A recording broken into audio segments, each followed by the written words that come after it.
Forgive me if I'm a little tense. Hello, good evening, and welcome to this sort of special event on the channel. My name is D.I.Yote, normally of D.I.Yote Gaming, but tonight I am here to do something a little bit different. Tonight will feature a reading of some of my poems, presented chronologically from earliest to latest conception, and I will be attaching a few minutes of commentary after each to explain some of the feelings and motivations behind each one. You know, it's appropriate for someone who fancies themselves an online coyote to have poetic inclinations. A common nickname for the coyote is the American song dog, given to the coyote's tendency to have varied and sometimes melodious yips and yaps and howls in rapid succession. So it seems that most coyotes online also tend to be creatives of some sort, with plenty of musicians and a fair share of artists. It was thus only natural that I joined the creative fray as a writer, and to include bits of poetry to fit the song part. But why do an online poetry reading? What do I want out of this? Well, exposure, obviously. As a social media inhabitant of the 21st century, a lot of what we do here is based on exposure. So we get the likes and the comments and the reposts and whatnot. There is also, of course, the chance to elevate myself from random internet thing and make something of myself, a random internet author, if you will.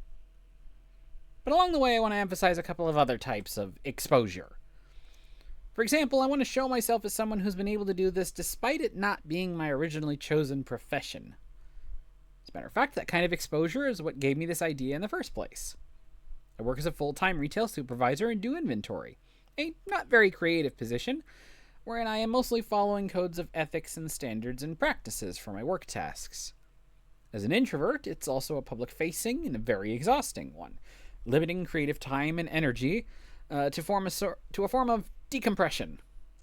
Yet a poem of mine I wrote in 10 minutes during work shift lunch break, with a few hours of thought beforehand, got a very positive reception on Blue Sky, despite it not being within my normal line of work. In more than one respect, even, as my primary creative outlet is fiction. As a proponent of people being able to create for themselves, I thus want the exposure to work created as a side hobby, done not for a job but for passion, and for others to see that it is possible to create even among more mundane existence. This point is made all the more important by the effects of AI on our modern creative landscape. We joke now that the utopia is that robots work while we are free to pursue creative hobbies, but we are turning into a dystopia where the robots are being trained on stolen works to be creative, while we are expected to work ourselves to the bone. My own personal outrage against this thought goes even deeper, to the likes of Forbes and penny saver articles that claim that writing is one of the get-rich-quick schemes, or something to easily add to the rainy day fund. Such articles do not take into account the emotional toil and effort behind creative choice, discouraging or even dismissing the work behind creative pursuits. And so another type of exposure is that of the human element behind these works, the emotions, the feelings, the desires that formed each one. Tonight is thus to appreciate the beauty behind the poetry, the human aspect of a field increasingly overwhelmed with machine learning, and the richness that comes with it. The last part is all the more important as a writer. Other creatives have a way to more easily express themselves, to show progress and steps to an awaiting public. Sketches, new layers, and time lapses are both definitive proof of time and effort put into a work, and they're easily posted on social media. By contrast, writing is mostly done on a page where we can't as easily offer that proof of concept as to what tomorrow's work will be.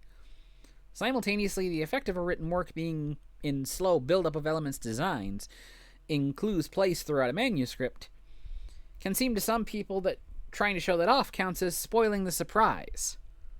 So as an effort to reverse that perception and make it a little bit more public, the final means of exposure tonight is to look, even if only briefly, at the process and thought behind each of these in a sort of raw and unfiltered context.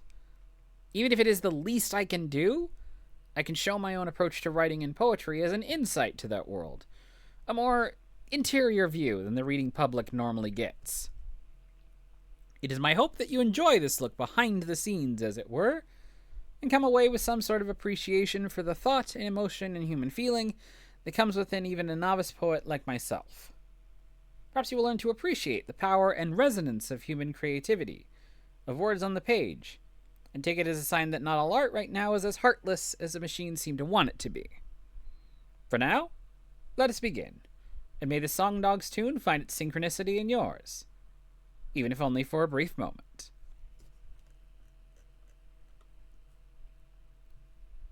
So I'm not going to do all of the poems. I originally thought about doing that. I decided I'm going to go with more of a, let's call it a highlight reel. And hopefully, I might need to reduce the volume on this. There we go. So we're not going to see everything here, but we are going to at least start at the beginning. Or at least the first one that I still have standing. Heart be not proud. Heart be not proud, for you have experienced loss. Mind be not pleased, for your wit is now gone. Legs do not run, for you have no energy left. Arms do not rise, for you failed to display your strength. Eyes do not stare, for all they shall see is shame. Head do not look up, for you have fallen into your own trap.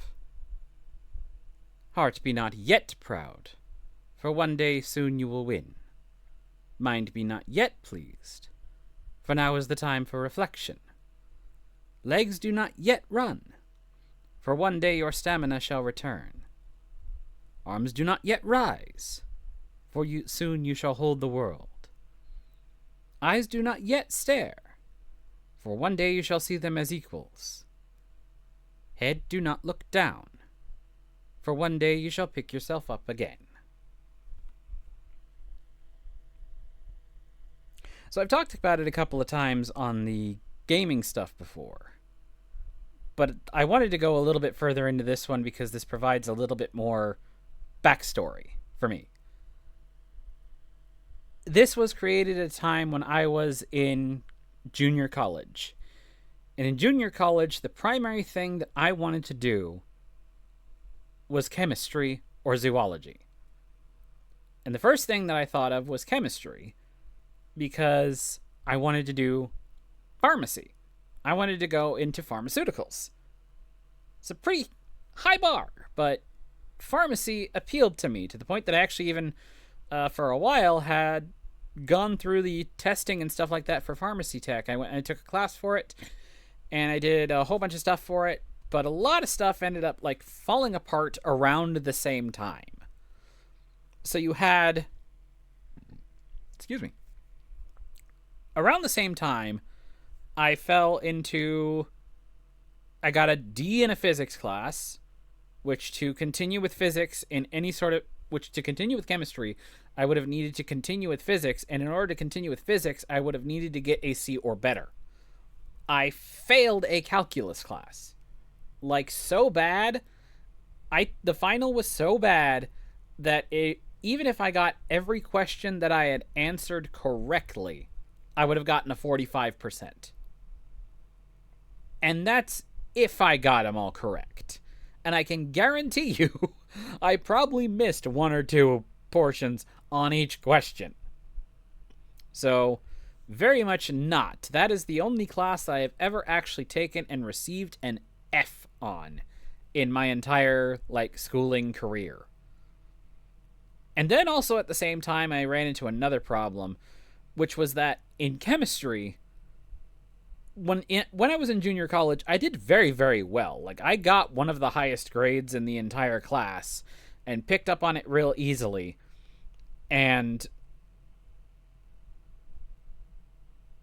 at the same time, there was an incident about halfway through the year where I actually got a chemical burn. Like, somebody before me mishandled one of the chemical bottles inappropriately, and it actually started to burn, and I had to be taken to the on-site emergency the on-site emergency thing for the school, and treated with creams and wrapped and washed washed. I think I washed my hands 20 times that day because of trying to get that thing off. And I had my hand wrapped in basically in cloth that had a bunch more of the solution smeared on it for like 3 days. Because my palm, the entirety of my left palm was just completely like, it was burning. It was burning, basically. Now it's acid burn, so it's not like I had like blisters and stuff like that. It was more like it was like stuff started peeling in the middle of the palm and stuff like that. So I had to be sent home. And around the same time as I had the trouble with the physics and the calculus, I had a day where I was like completely and totally like, how to put it? I took the next level of chemistry class, and I started to freak out every single time that I went into the chemistry classroom. And it was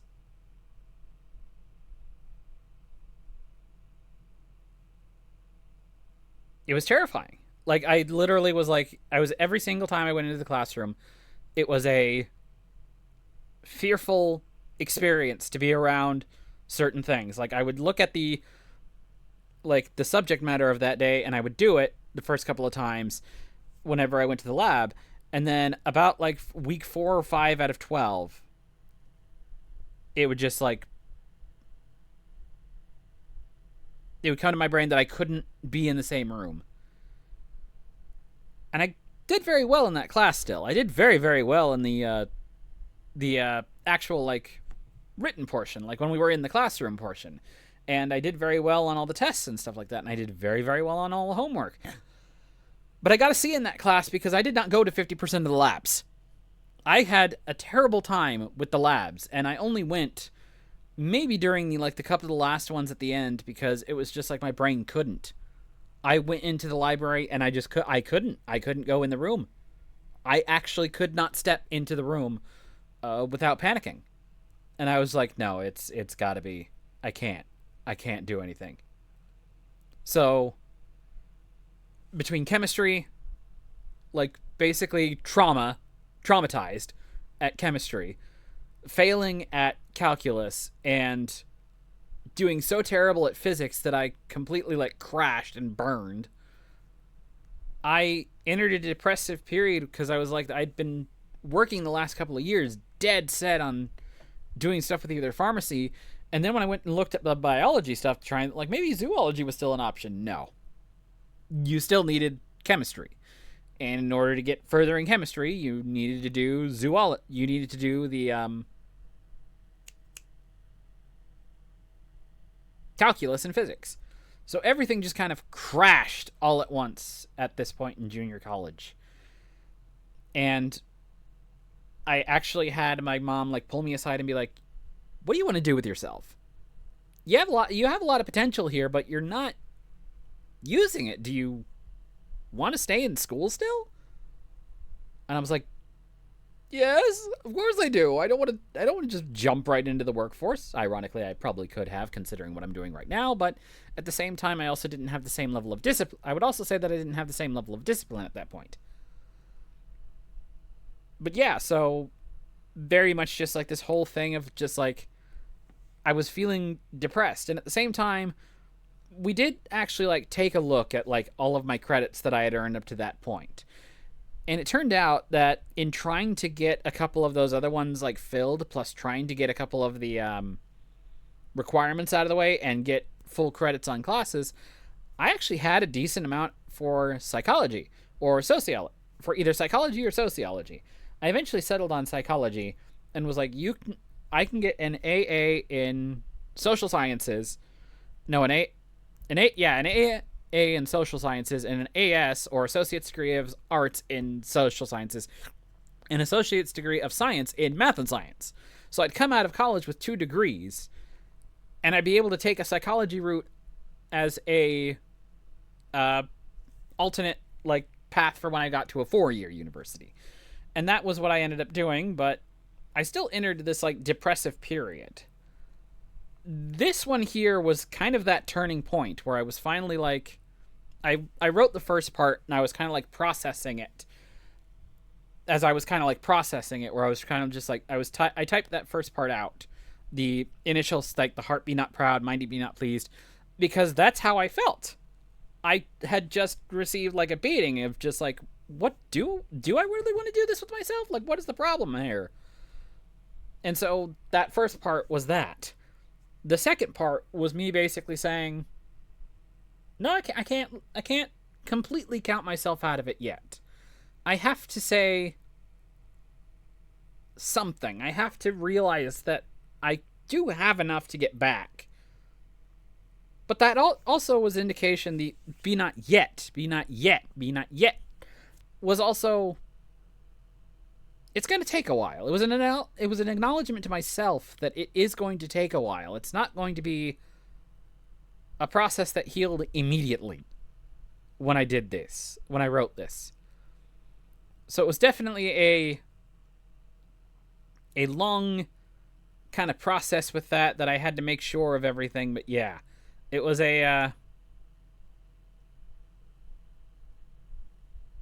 but yeah, so I had to like kind of restated to myself multiple times, like, yeah, no, this is not going to be an immediate thing. This is something that's going to happen quite a bit later, but you have to take it easy for right now. So yeah, that was a lot of what ended up happening with this one here, was the kind of crash out, I'm going to come back from this, but it's going to take me a while. And I have to acknowledge personally that it's going to take a while. So yeah, that was that one. So yeah, it was kind of a exercise in processing sort of the shame that I felt with regards to something that I was trying to do with myself that wasn't successful. And yeah, it was a way of kind of processing through and making sure that I did okay. That I was like, yeah, it's going to take a while for it to clear up a bit, but it's something that I can do. That's something I can do. That's something I can tell myself. All right, let's see what our next one is. It's a fair way down in the list if I remember here. Let's see that I got a few here. Okay, this was going to be a little bit shorter, but in both the explanation and the other thing, but yeah. Never forget. We say we shall never forget. Truly, I don't believe we shall. Smoke and flame rising in the sky have burned their impression on our eyes. We say we shall never forget, and yet we lost the most important thing. We turned on our fellow man with words that hate and sting. We left scars we opened time and again, and pour salt in the wounds we ourselves rent. We forgot those that live and love as we do. We have forgotten, in this wake, to forgive.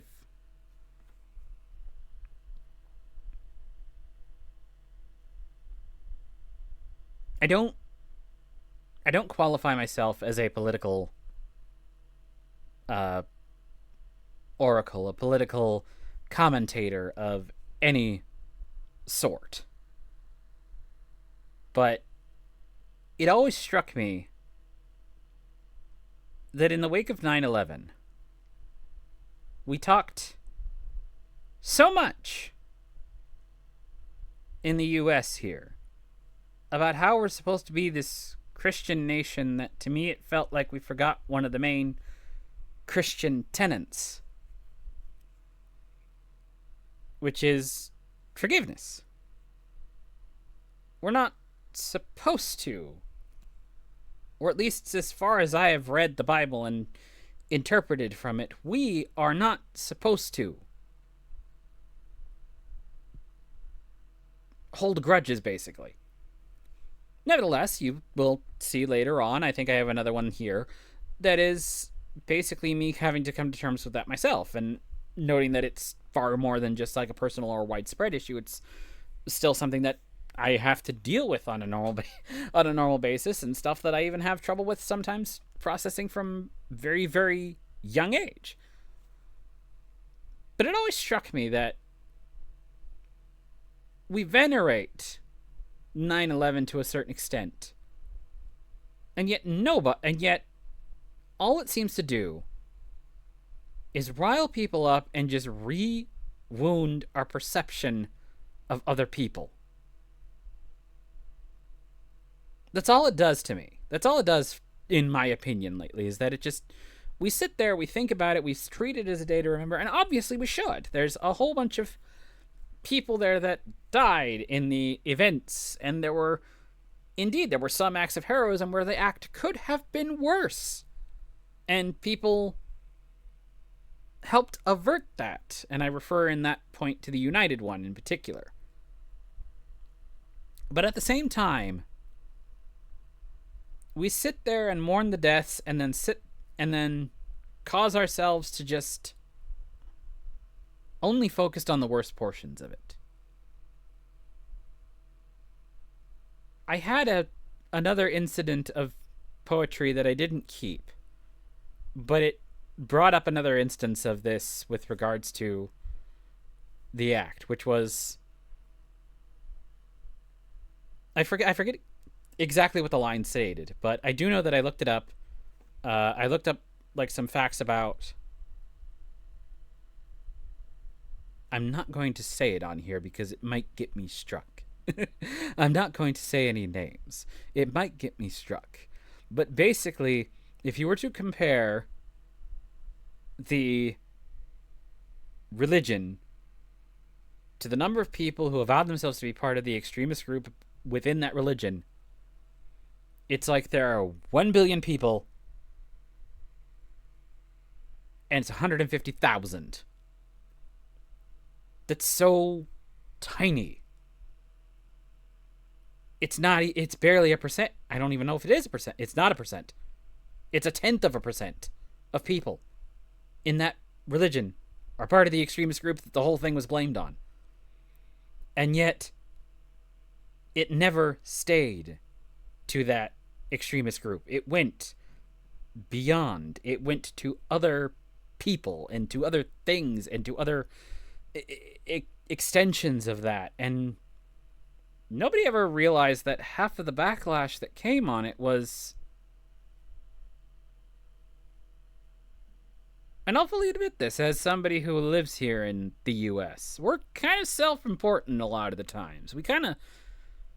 There's a lot of things where like the Western world kind of views itself as the center of the world, and U.S. tends to do that a lot. I'll fully admit that. But instead of keeping it to like a harmless sort of himbo mentality where we just don't, we're like, oh yeah, we're cool. What's going over there? I don't care. It's all me, baby. We treat every single slight against the country as a personal thing, as opposed to like, no, we might have actually done something stupid. Like we treat, what do you mean we did wrong? What do you mean we did wrong? Like that's what it feels like in a lot of situations. Again, I'm not qualified as a political commentator. That is not what I did. That is not what I went to study. That is not what I went to study at all. But at the same time, it does feel like, do we just keep feeding ourselves into this kind of feedback loop of, we venerate this holiday, we remember the heroic acts that people did, and then we also remember everything else is like a personal affront onto us, as opposed to just focusing on the smaller group of people. And it baffles me. It baffles me as somebody who has grown up in a church, has lived in a Christian household the entire life, to suddenly see these people say, fuck them other people, no forgiveness for you, baffles me. Like, why? Why would you not? You can't... I'm going to explain this part in another poem a little bit as well, but you can't admit at least some fault? There must have been you gotta at least think to yourself, there must have been a reason.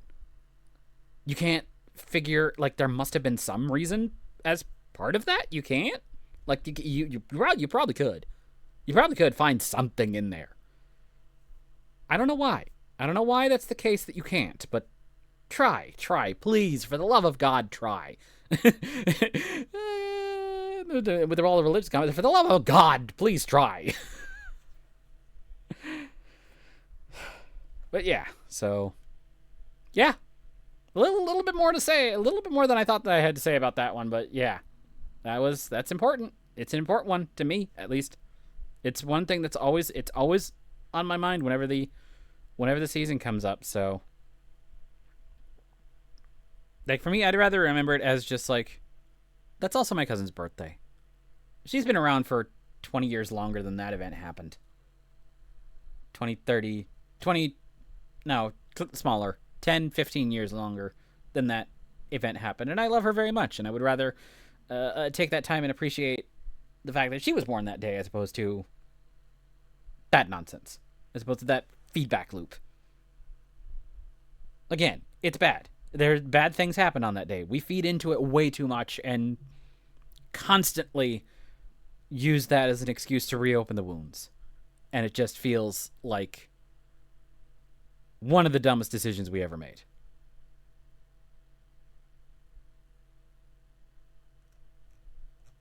Anyway, here's another one. Here's the other one I was talking about with that. Narcissism. I once thought we were equals, as partners in this relationship, or at least that you had some respect for me. But now you act like royalty, like you are a queen in the castle, and I am but a peasant.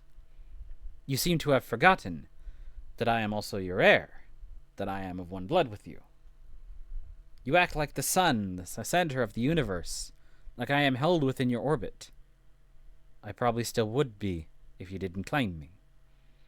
Instead, I am on a collision course. Both of us will be damaged if you persist like this. I have no privacy around you. My sense of space you make your own. We need to spend some time apart. My life should not always revolve around you. I am willing to pick up the pieces, if you at least acknowledge some of them are mine.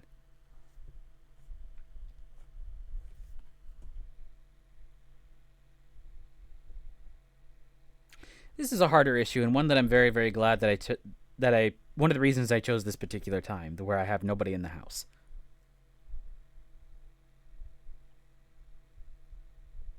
This is occasionally about a parent of mine. I don't think they would actually qualify as a narcissist. But I also have seen way too many of my friends enter a relationship where this is the general vibe of how it felt. I don't think there's one or two of them that have managed to stop and escape this. But there's a lot of people that unfortunately I think fell into this kind of thing. In particular, like, especially now as I'm an adult, there's something degrading about the parental usage of, well, I'm the mom, or well, I'm the dad, but well, I'm the mom or I'm the dad, and that gives me like immediate power. And I'm like, I'm in my 30s. Can I please have you stop treating me like a child? Like, that's a hard thing to say, but at the same time, I have wanted to say it like 5 times a month sometimes. Where I'm just like, I want to be out of this. I want to, but I also live in California, and I don't make a ton per month. Like, I make probably barely over the amount that most of the apartments around here are worth. And that's if I were to get one like 20 minutes out. 20 minutes away. 20, 25 minutes away from work is where I can finally start finding an apartment that I would like to. But there's not time for that. There's other things that I've made with regards to other choices I made with regards to poetry that also explain a couple of other things where it's just like, I need you to back off. I need you to stay a little bit back away from me. I don't need you to be, to a certain extent, hovering over me every single time I feel like I need to do something.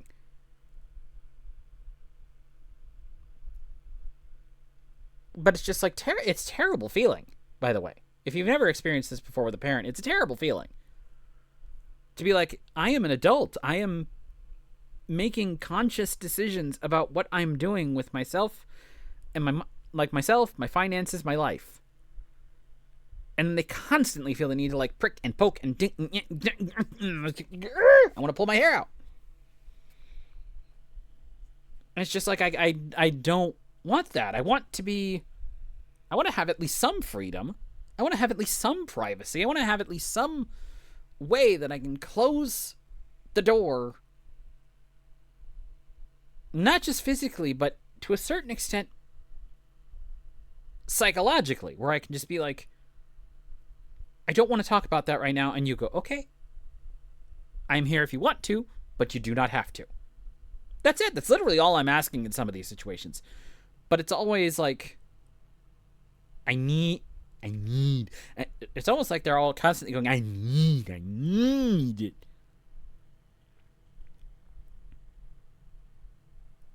And then there are moments where we have like the arguments, and I'm trying to explain my side, and I immediately get shot down because I'm the kid. And again, like I'm 30. The only reason I'm not out of here yet is because everything around here is too damn expensive. And then they're like, well, get a better job. And I'm like, fucker, you tried? Have you tried lately? It frustrates. It's frustrating to have that.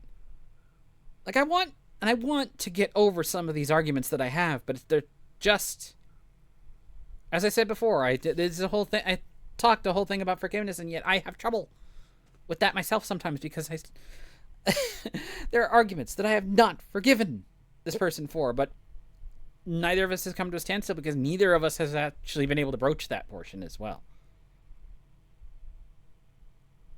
I want to forgive, but at the same time, I'm also like, how can I actually do that if you don't acknowledge any of it as being at least partly you? I can accept some fault in some of these, either for not telling, or for going against the grain, or for going that's very, very slightly like not according to what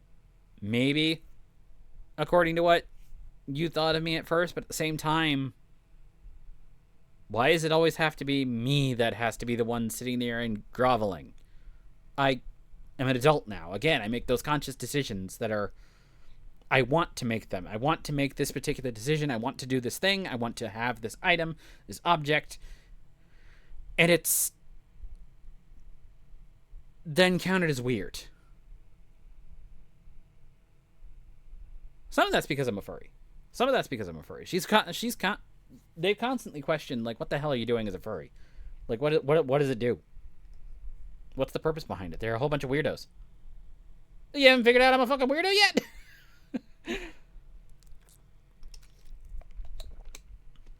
But those are hard conversations to bring up. They're not easy conversations to bring up with someone who is that close and yet simultaneously, and you share a space with. I pay rent.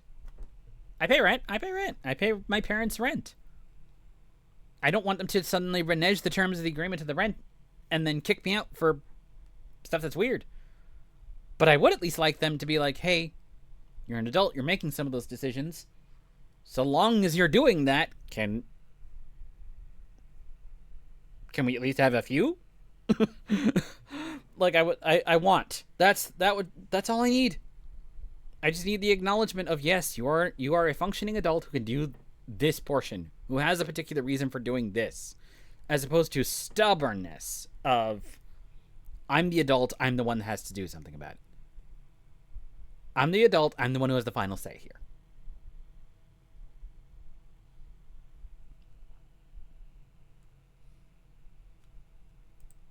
Okay, we went a little bit long on that one. Let's go to the next one. Well, here's another fun one. Yoga practice. Breathe in, breathe out. Relax in, tension out. Muscle stretch, but not to breaking. Mind calm, but never ignoring. Movement slow like a sloth climbing vines. Lacing deliberate like the ground is ice. Breathing centers the mind and the body proving its strength to itself. Stillness brings tranquility. Holding brings new strength. Energy restored faster than it depletes. Reserves restored as time extends. The world is forgotten for but a moment. New awareness comes with clarity's return.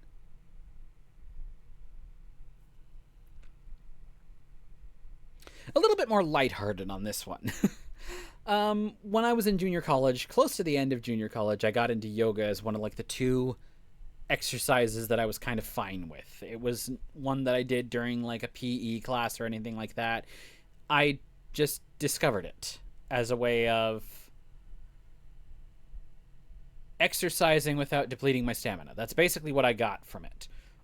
It was basically just like the stretches that you would do in high school, that I would do in high school PE, but slight bit more intensive and a slight bit more focused. Like, you know, like there's one that I always remember where it's just like you put your leg over your one leg over your other leg, you bend it in kind of like a triangle format, and then you turn around as much as you can the other way, and that's supposed to stretch like your back. It stretches your leg, it stretches one of your arms because you're holding a position, and they'd only have you hold it in PE class for like 10 seconds. Yoga, you can sit there and hold that position for a minute, and that's technically a pose. That's technically a pose. You're trying to sit there and you stretch your back as far as you can without like causing yourself to go like completely buckling. But you do that. You hold your position like that for a long time, and it sits there and it stretches it, but also it helps increase, like, there's a gentle pulling in the arm and the leg, in the arms and the leg, that actually does like give you a little bit extra strength in that. I forget exactly what the pose is, but that is one of them. But it's basically you sit there and you hold that pose, and the way that I always thought of it when I'm doing it is you sit there and hold the pose until you forget why you're holding the pose. You literally sit there and you sit there and you deal with it and you hold it for as long as you can, and then at a certain point you know you're good when you've forgotten any of that pain. Now, obviously, you don't want to stretch yourself over too far and overextend yourselves there. But you literally like just sit there and you breathe calmly and silently, and you're focusing on other things. And then after a while, the pose becomes natural. I've actually talked about a little bit something in my book, in one of my things that I'm writing right now, that actually would describe it perfectly. Magic in one of the book series that I have right now is based on synchronicity versus attunement. Synchronicity is like something that comes up at the drop of a hat. It is the riding a bicycle aspect of, if you were to apply it to exercise, it'd be like riding a bicycle. You know how you learn to ride a bike, you basically can now get on nearly any bicycle and get yourself back into position like almost relatively like easily enough, even if you haven't ridden it for a while. I literally had an experience where I have not ridden bikes for like 7 years, and I got on a bike over at my aunt's house the other day, and I picked it up and it was like nothing. That's synchronicity. Your brain is so on the same wavelength with what this activity is that you can pick it up at the drop of a hat no matter how long it's been since you last did it. The other side of that, the flip side of that in terms of the magic, is attunement. That's something that you need to sit there and you need to practice with. You need to get into the same mood as that magic field. That's what yoga is for me. That yoga is not something, yoga and a lot of those exercises, as somebody who is not very exercising inclined, let's put it that way. Yoga is very much the attunement, where I have to sit there and basically relearn the pose every single time I do it. So every single time that I have to do I do yoga, I have to sit there and redo like every single pose like that. So every single time I do that same, like the leg over and turn around and put a hand behind me, that is something that I have to constantly like reteach myself and relearn every single time. And it's something where it's like, that's why I have to like essentially forget myself while doing it, where I have to be like, we're here, we're in the moment. I have to focus on the breathing more than I do how I'm holding, where I just kind of sit there and hold it and try to keep myself as still as a statue, and you breathe. It's related to another thing that I've had a lot of, which is a lot of experience with since high school, actually. Self-hypnosis. I am a mild hypnosis kink, but a lot of what that is literally like calm the breathing, focus on your breathing, steady it down, slow it down, and then proceed to just blank everything else out. That is the basic portion of self-hypnosis. If you ever want to do it yourself, the easiest thing that you can do is just simply focus on your breathing, do in, do out, do in, do out, do in, do out, and just, that's it. That's all you're doing, is just focusing on the breathing. Obviously at a much slower pace than I was giving there, but yeah, you just constantly focus on the breathing until that's all you're paying attention to. That's it. That's the basic that is the basis of anything else.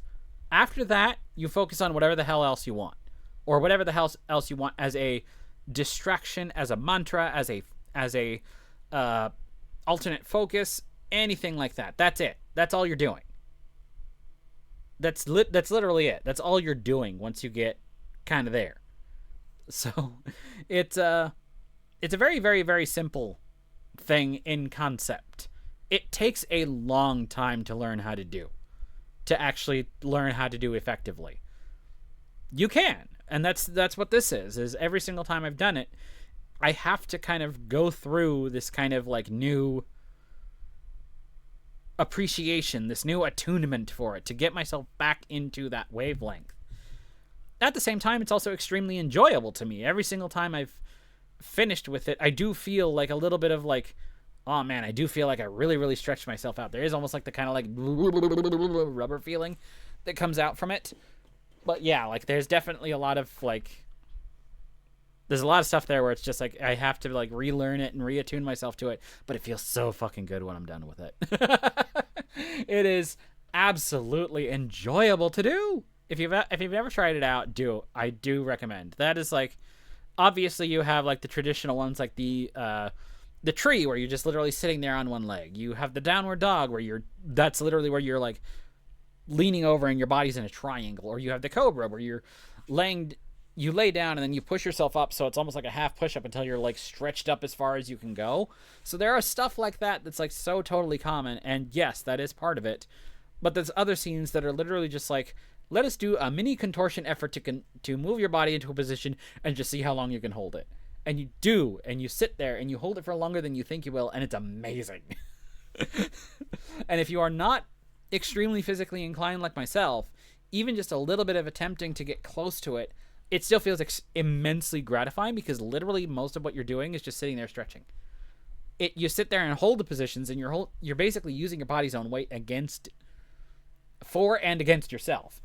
For in the sense that you don't really need much to do yoga. You literally just need like a clear open space where you can find a couple of decent places to stretch. Working against, because that is your primary physical opponent is your own body.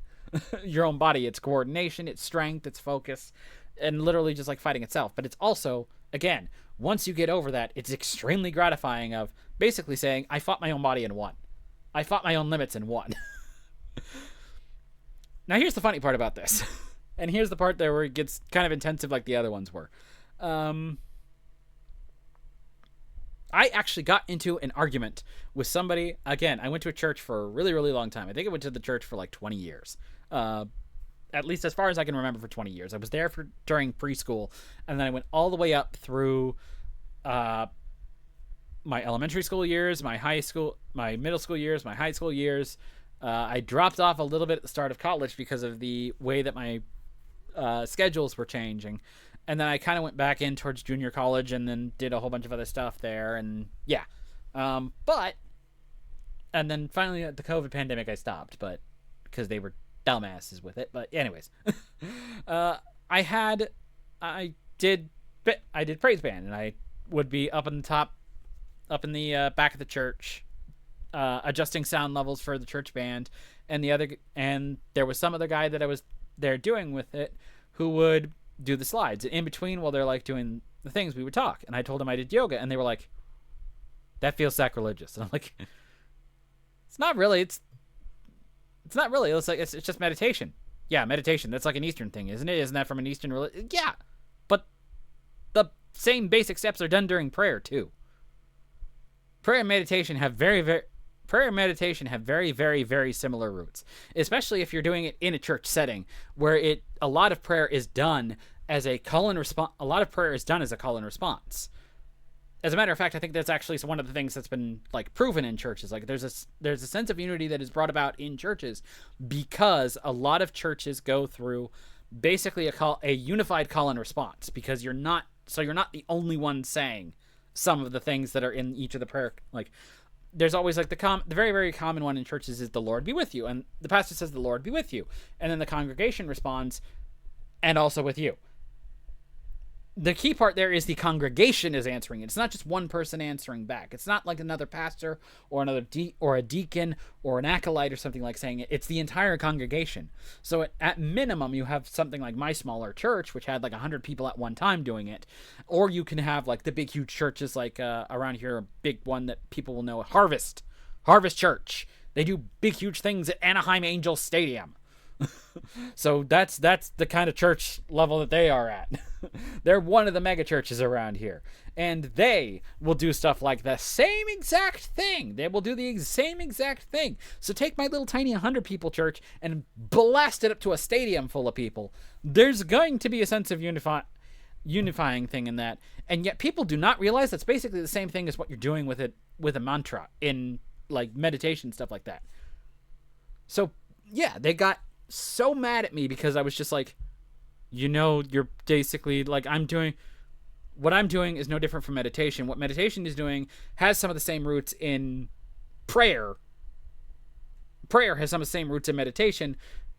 It's not as different as you think. And they were basically just, obviously they didn't say it exactly this way, but they basically went, get the fuck out of here. Like it was a complete and vehement denial of anything I mentioned. They were like, I think I remember the conversation of, well, I believe I remember the conversation as being like, well, that was interesting, but I also think it's stupid. Like, that's how that ended, was that guy. It was like, it's like, it's really not. You're making a bigger deal out of this than it is. It's really not. For me, I'm literally just using it as a form of exercise.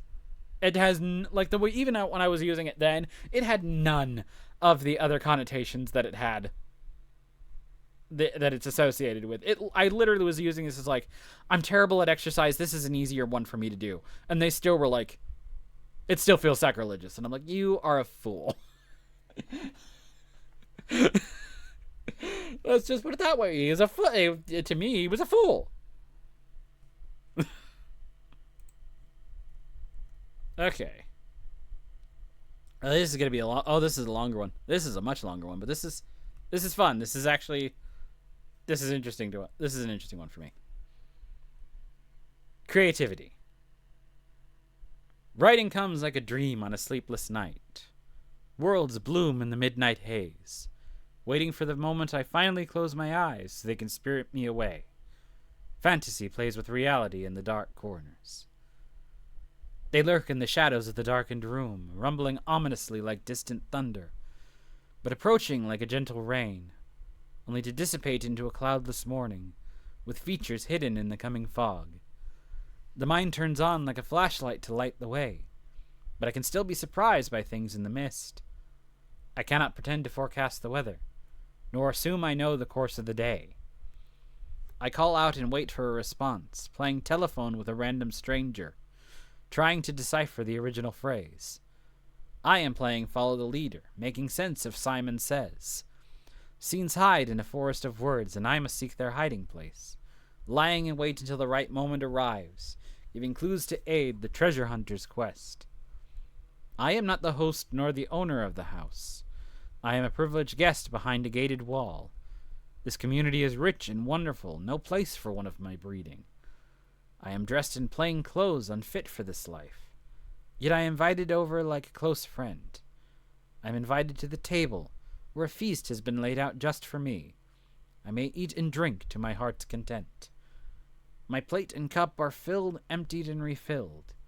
The food is rich and savory, and I taste every dish. The door is open, the table is set. My friend invites me to dine with him once more, and I willingly accept his invitation.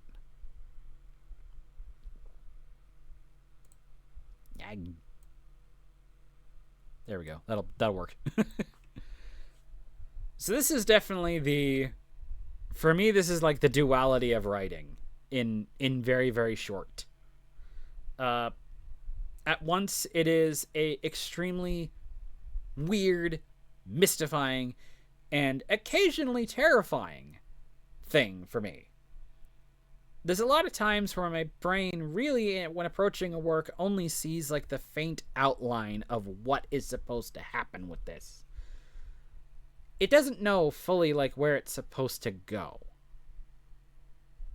And it sometimes takes me multiple times to actually kind of like restart and get it right and make sure that I am on the right track. A good portion of that, like for example, would be any of my fiction works. A lot of my fiction works, I basically started in one form and I had to restart writing in another one because about the third or quarter mark was when it finally started to make sense. that's when it finally was like clicked, like, oh, that's what you're doing with this. Like that's literally what was happening. Like the best one I can offer is where's the what the name?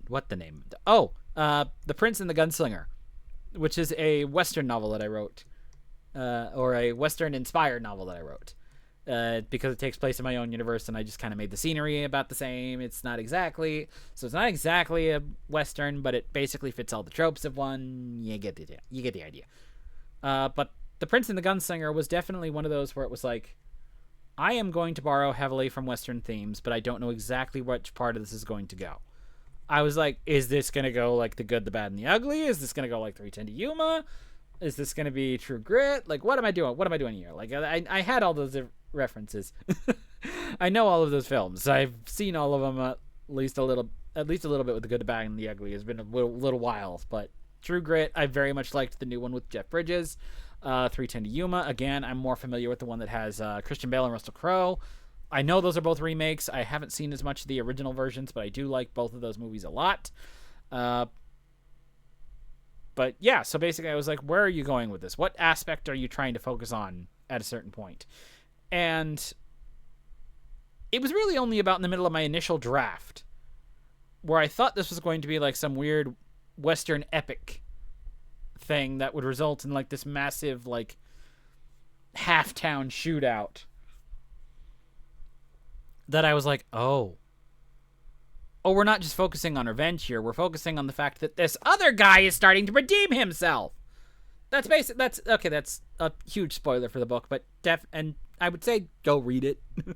It's much more effective in the actual book, but basically I didn't know basically about the duality. I thought I was only going to be mostly focusing on, okay, so we have this one guy who has maybe a legitimate grievance at first, but the further it goes, the more that we see that he's overreacting to this and seeing that maybe some of his actions can't be entirely justified with it, versus somebody else who maybe is starting to listen. But it was only at the halfway point that I realized, like, no, wait, no. What if it actually is supposed to be about, yes, about the one portion being correct, but what if the other portion was about the guy who initially caused the injustice realizing, oh fuck, I did something bad and I need to fix it. Or I need to at least admit my fault in this particular situation. That second part really did not come at me until about the halfway point, and I had to restart the entire damn thing over in order to fully integrate that. And it worked. To me, honestly, right now, the favorite thing that I've ever written is The Prince and the Gunslinger. But that's also like the epitome of what this is at the same time, I have been terrified to write this thing because I didn't know entirely where the ending would go. I knew like bits and pieces of what I wanted in the ending, but I didn't know like the full shape of it. At the same time, I also saw... What is going on with you? This is like... What's going on? This is weird. Give me one moment. Oh, there we go. Okay. It's coming back. It's trying to come back at least. Buddy, I've been doing this for an hour or two. It's been up here for a while. I don't know why you don't want to do it now.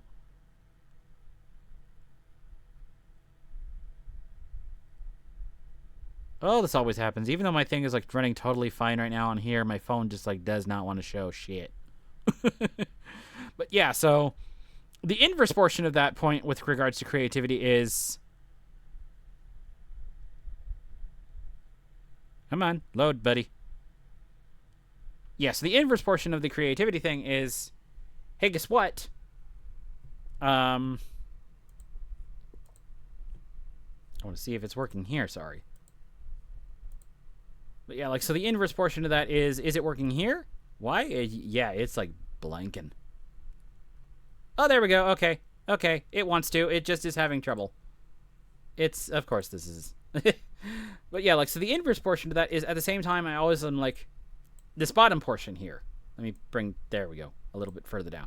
This bottom portion here is yet also the feel of it. Is like every single time I've sat down to write something, it's been a delight.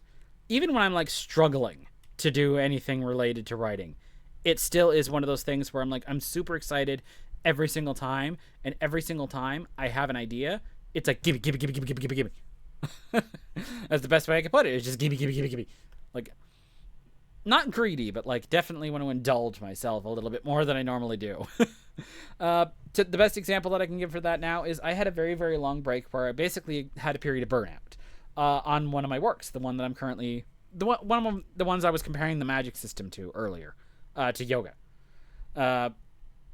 That's very much been a thing where it's just been like, again, I've hit that point where I'm like, oh, this is the scope of what I'm doing. Oh, this is terrifying. Oh, this is oh my God.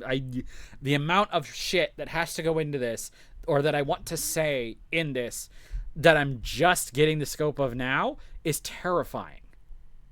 And yet at the same time, I started doing a thing for what I do for my fiction works is don't break the chain. It's literally a hashtag that I use on Blue Sky and stuff like that.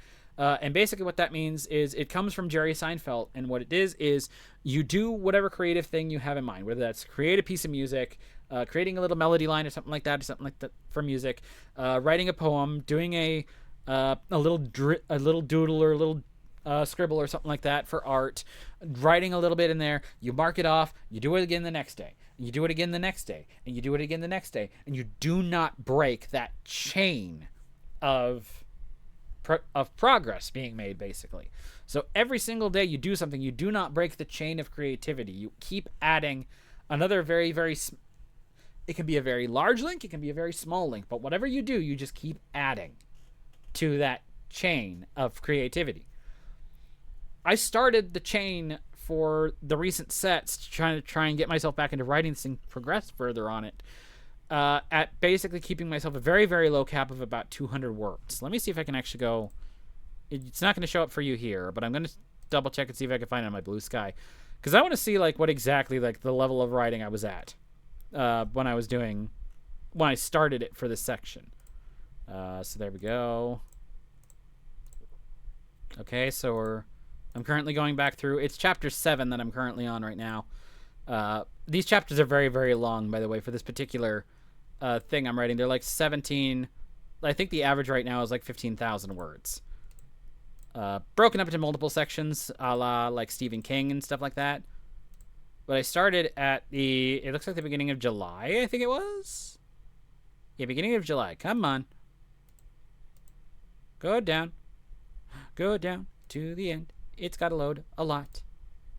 I'm almost there, but yeah, I have a whole bunch of days here where I was like at 200 words, 273, 229, 222.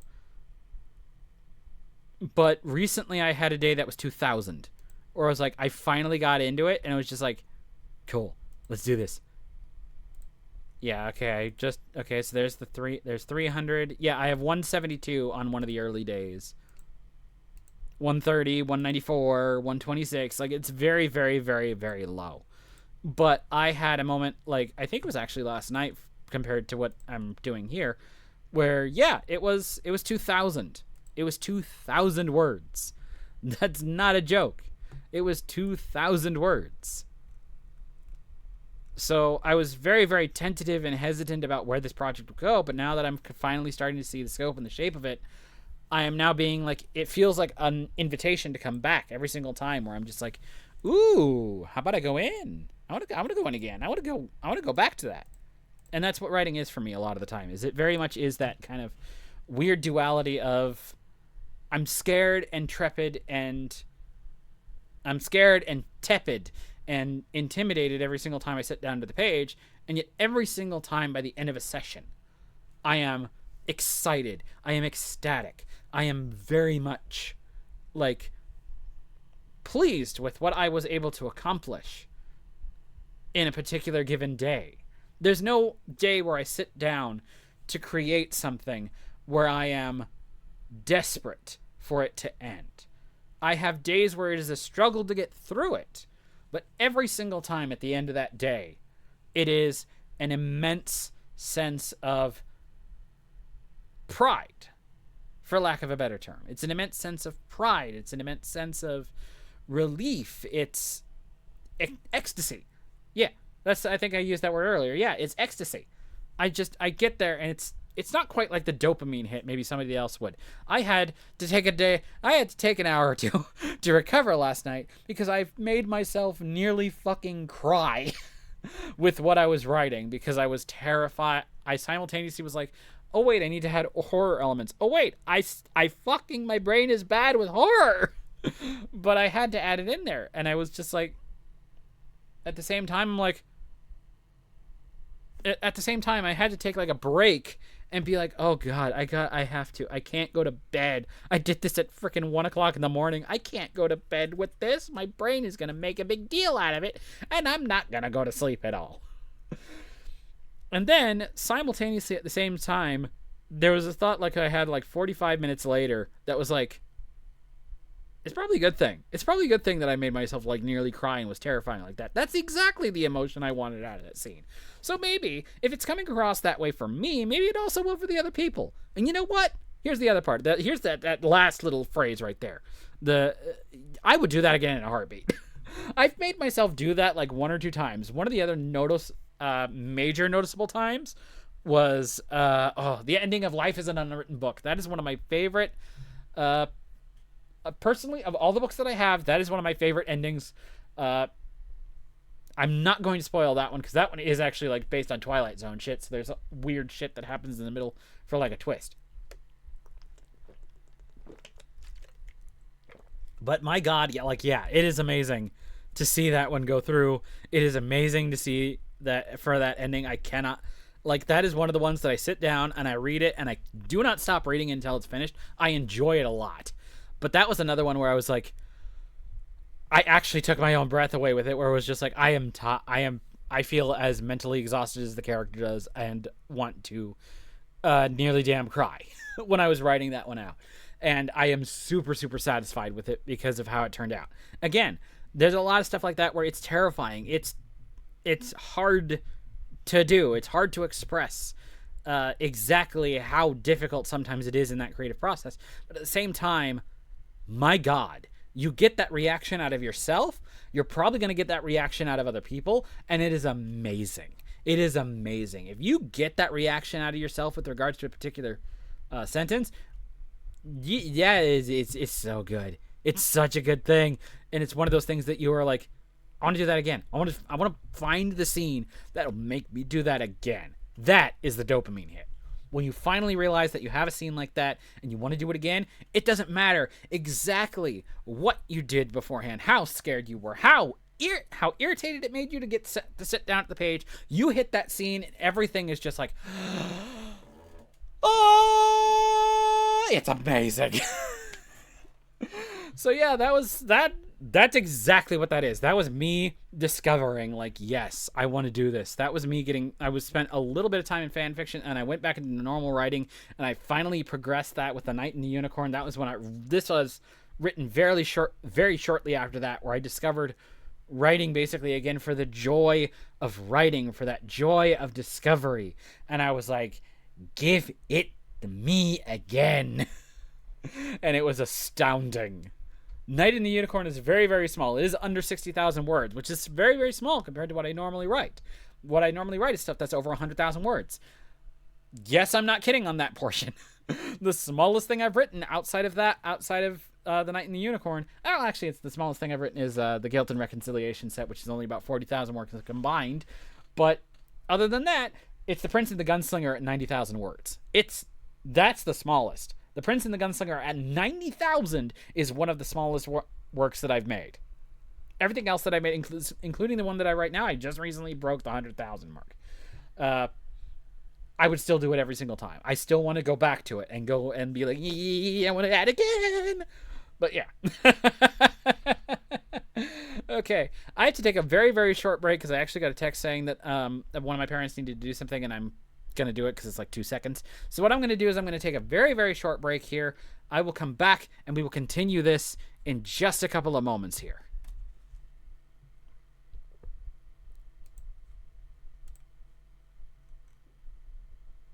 Put on some Muse.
Ooh, is it not going to all fit on one page? It might not. Okay, there we go. I can't get the title to fit in here at the same time unless I maybe... It's already at 75, and I'm already like, why? Oh, son of a bitch. No, I need you to mute. There we go. Okay, here we are. Alrighty, welcome back. We are currently in the middle... We are probably at about the halfway mark of the poetry set. I don't have like all of the next ones here that I wanted to share, but we are about halfway through the set that I did want to share. So yeah, it's gonna still be a fair evening, fair 2.5-ish maybe hours. But yeah, so we're gonna continue. I just had to take a quick break and take care of like 1 or 2 quick things around the house, but we should be okay. Yeah. Otherwise, we are going to be continuing on with forgiveness. I hated you once. I wanted to hurt you, to cause you pain to heal mine. That never works. The sting still lingers in the back of my mind. The wound is still tender, but only because I keep touching it. I likely won't forget it, though the memory of it is often worse than the act. So I'll take that memory, and I'll put it in a bottle, and send it out to sea. And I'll put my thoughts in it with it. Because I'm at fault here too, for wanting to do worse to you. I'll tie them like paper to the string of a balloon. Reluctantly, I'll let it go. Though weighted with lead, it flies away. A salve is placed over the wound. With time, it will heal. With time, I will learn to forgive.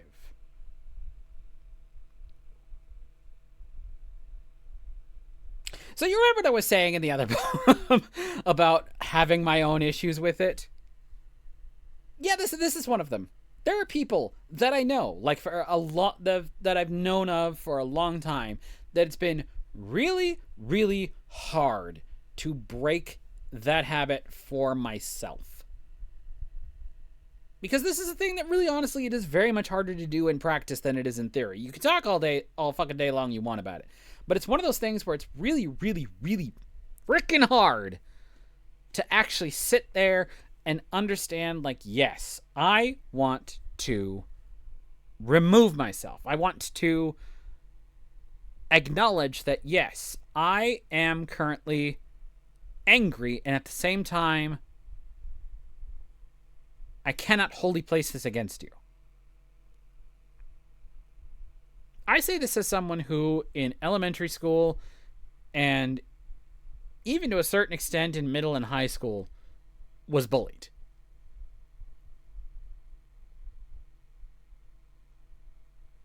Not egregious, but I had a couple of people who just kind of... It was like they would never speak to me without a sneer in elementary school. I had a couple of friends who got it worse, where they actually got it, like, insults slung at them more often than I did. But at the same time, I actually, like, had a couple of moments where I retaliated at some of these people. Where I had one person who was part of that group for a long while, maybe started to come across, realizing that he came across as a bit of an asshole in, like, 4th grade. And then I went and took both of my fingers and went boop in his eyes. Because I was just done. I was like, I can't take this anymore. So as opposed to realizing he was coming up to me with fair intentions, I did accidentally, like, totally just, like, boop in the eye. And it was just like, what the hell you do that for? And I'm like, what did I do that for? Oh, I can tell you the reasons. Why that particular thing is what ended up coming to mind, I can't tell you. And they were like, well, he was a bully, but you didn't have to do that. I'm like, what do you want me to do? You've told me to stand up for myself, but what do you want me to do?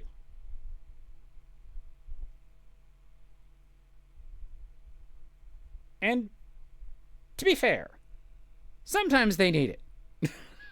I'm not gonna say, like, you don't want, like, to do revenge. Like, there was a whole thing that was just recently on Blue Sky about, like, revenge stories, or you don't want to do something bad because then you'll be as bad as them. I'm like, nah, it's not how it works. It's not how it works at all, except for vigilantism.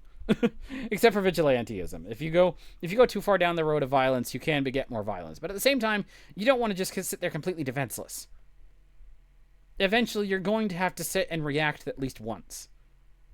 But on the whole, I am of the opinion that people are generally, like, fairly good.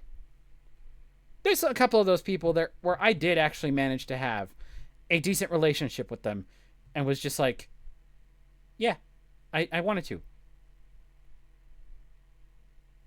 yeah, like I do. I actually like, yeah, if you're coming to up to me in good graces, yeah, sure. Even though you caused me like mental hell for 6, 7 years, yeah, sure, I am willing to set that aside now if you are actually willing to come up to me in good intentions. And generally, like, even now at work, I work now at a retail store, and occasionally we've had people who have been like weird, but I always try to see at least their perspective a little bit. I always try to see like what are you doing as part of the situation. It's actually been noted at work that I've really ever only gotten mad at the productivity of 2 people. Like, actually came up to the boss and went, "Boss, I got a complaint to make about 2 people." Because one of them was basically, one of them was supposed to be what they, so I work at a retail store that has a copy and print center. And there is supposed to be a separate head for that center. And there was a point in time where I knew more about the area than the print supervisor who was supposed to control that area. And I was trying to teach them things that I knew because they were new in that position, but they were like, they showed a lot of talent. They'd worked in similar situations.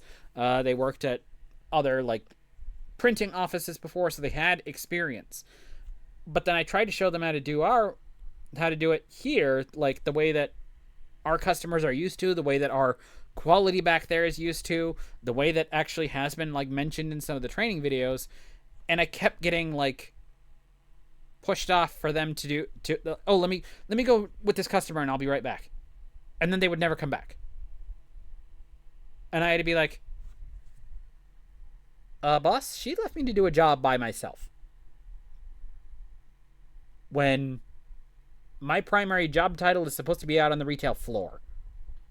I was the one who was sitting back there at Print Center doing the orders for this person who was supposed to be in charge of the department. And I'm sitting there taking more charge of the department than they were.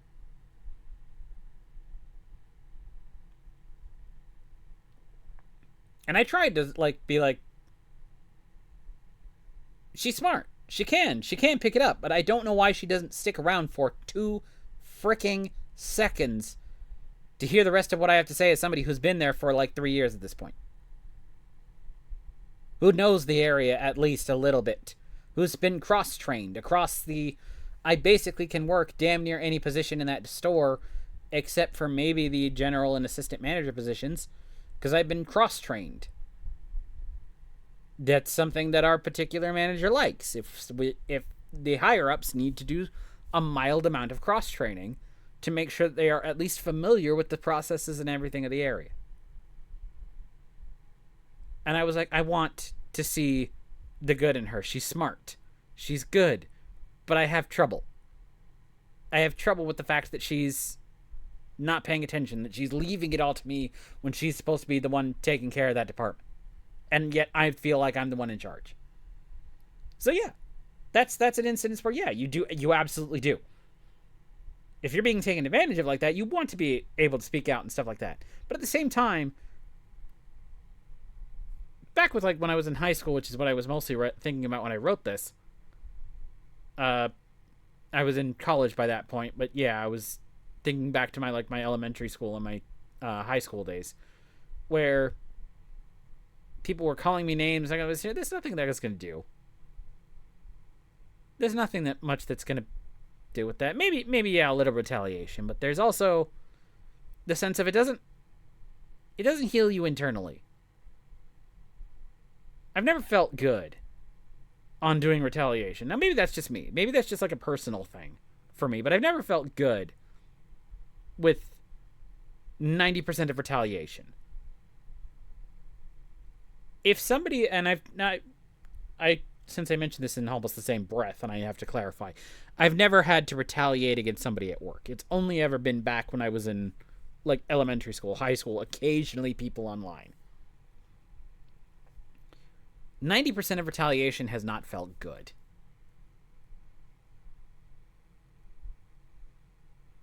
It's not been something that's healed me. It's more like, it's been more like this experience of, I feel angry with them for a long time because of what they did and what they said, and I feel justified in the anger, but at the same time, I always feel like I overreact.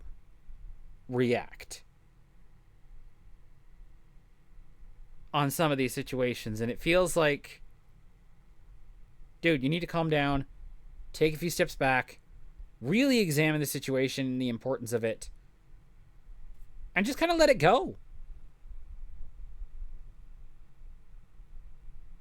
And there's some of those things that I realize that really only hurt me because I overreacted.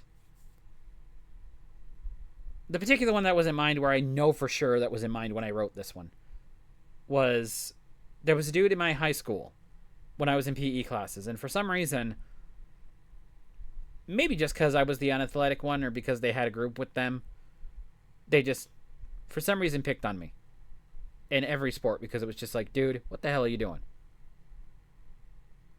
You're an inept, you're clumsy, and I'm like, yeah, I'm terrible. Yeah, I know. Trust me, I'm trying to come up with this myself. Trust me, I'm trying to deal with this myself. I don't want to be here with you as much as you don't want to be here with me. But it came to a head at one point when we did volleyball for a thing. And they were laughing at my inability to keep the ball in the air, because I was absolutely inept with volleyball in particular, of any of the sports that we played. And I walked right into the net trying to confront them. So I was like, I was mad. I was about to go over there and be like, I want you to fucking stop. I want you to shut the fuck up for once. I don't want to be here as much as you. And then I walked straight into the net, and I'm like, yeah, they're not going to take me seriously after this, are they? I just ran right fucking face first into the net. They're not going to take me seriously after this. And there was a lot of that point afterwards where I was just like,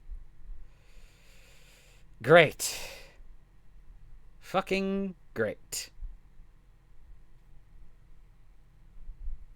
They're being assholes, and then I made myself look like a fool trying to say something.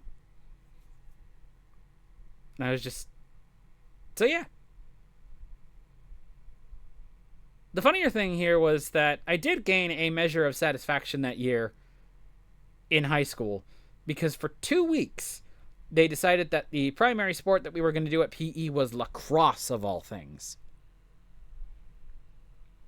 Most people, I'm assuming, know what volleyball is, but for lacrosse, if you don't know, it's basically football, except the ball is not held with your...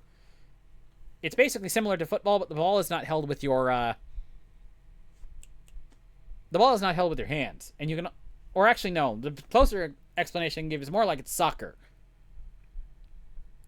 And except with lacrosse, instead of having it being a larger ball that's kicked around on the field, you have this, like, cup/bat thing that you use to catch and fling the ball.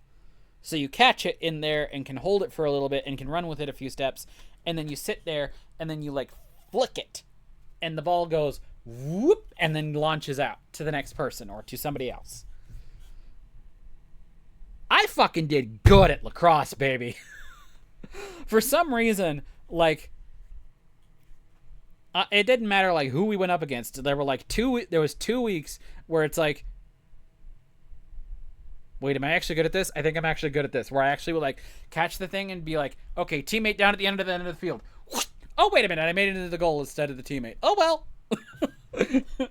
Like, it was that level of, like, competence with lacrosse. And I was like, okay. But that gave me more personal satisfaction than trying to do any confrontation with these people. And kind of reflecting on that experience and reflecting on other things that I've seen, I'm like, that's kind of the better route, isn't it?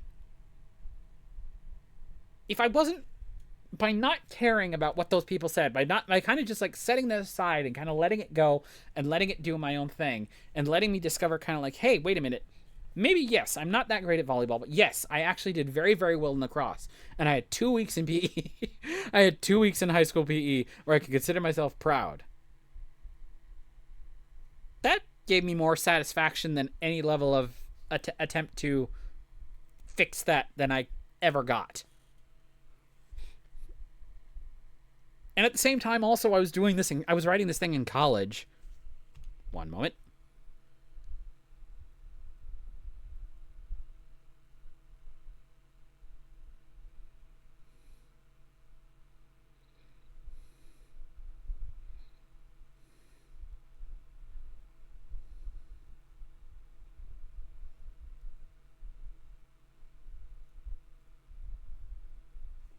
Okay, sorry about that. So yeah, so like I was sitting there in college like, man, this is 10 years down the road. I really need to just kind of like set this aside now, don't I? So that's what that was. That was me basically being like, hey, yo, I actually, like, that is a bit too long. That is a bit too long to hold on to something like that. I really do need to just kind of set it aside, do my own thing, go back to doing it, and just be like, you know what? I can move on from that now. And I can. I still tell the story because it's relevant to the poem here, but it's no longer a thing that, like, it sits there and gnaws at me the way it did before. Where I'm able to sit there and I'm actually able to think about it and not have, like, these, like, terrifying, like, I'm neither irritated to the extent of it that I was, and neither am I, like, depressed or ashamed about it to the extent that I was either. I can't, like, I can sit here and talk about it and feel better about it for having been like, you know what? Yeah, I acted a bit the fool there. And you know what? It was high school. We were all kind of stupid. I can forgive you now. The context of that event is enough where I can set it aside now and be okay with moving on.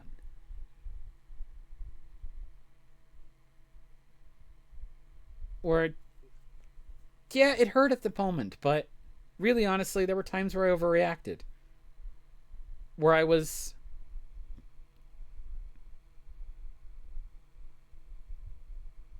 Where afterwards I was festering more over the fact that I did something stupid as opposed to, hey, I also had this other couple of moments that were pretty cool in that same time period.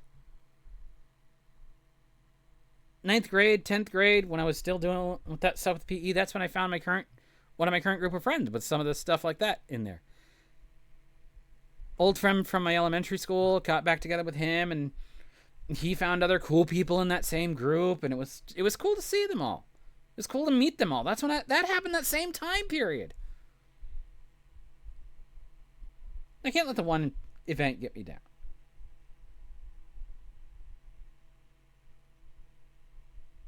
So now it's become this thing of like, yeah, I needed to go ahead and release it. So that's what I wrote this for. Release. Where I was finally able to be like, it's time to set this aside. To acknowledge that, yes, I might have made myself look stupid when I was trying to confront you. But at the same time, the memory of the event is been plaguing me for 10 years, and that's worse than just what the one event was. I need to let it go and come to terms with it and be okay with it now. And there's other stuff like that that's a little bit harder to do. Bigger events and stuff like that that's a little bit harder. You know, there's, for example, if you're like a friend of mine got cheated on by a longtime girlfriend. That's gonna sting. That's gonna sting for a while. It is. It really honestly is. But after a while, you hopefully be able to look back and see what your life is like and be like, hey, you know what's pretty good right now? We joke and laugh that he's found somebody now who is a way better fit than the other one was. And she's awesome for him. They are cute in a relationship together. They are absolutely hilarious as a couple. It is great to see them together and thriving in that circumstance. It's wonderful to see. And now I hope that they can also do the same thing, maybe. Hopefully. I haven't talked with them really about it, and it's a personal issue. It's a personal issue. I try not to with them, but I do definitely think, like, yeah, you've now finally... Hopefully you're able to sit there and look at what you have right now, where you have a better job than you had back then. You have a better girlfriend than you had back then. Your own personal situation is probably a little bit better with certain things and hobbies and stuff like that he's been involved in. Hopefully, circumstances now are better enough than they were back then that you can kind of be like, you know what? I can take a breather, wish him luck, and focus on the fact that I'm also doing better at this point than I was back then too. That's kind of the feeling of like, yeah, it was hard, but I learned I got something out of it. Now I'm doing better from it. And now the worst part about it is that I keep bringing it up in my own head. And it's time to let go of that final part. That was that one. That literally, honestly, was that one. Stuff like that can fester for a long time. It's worse, but yeah.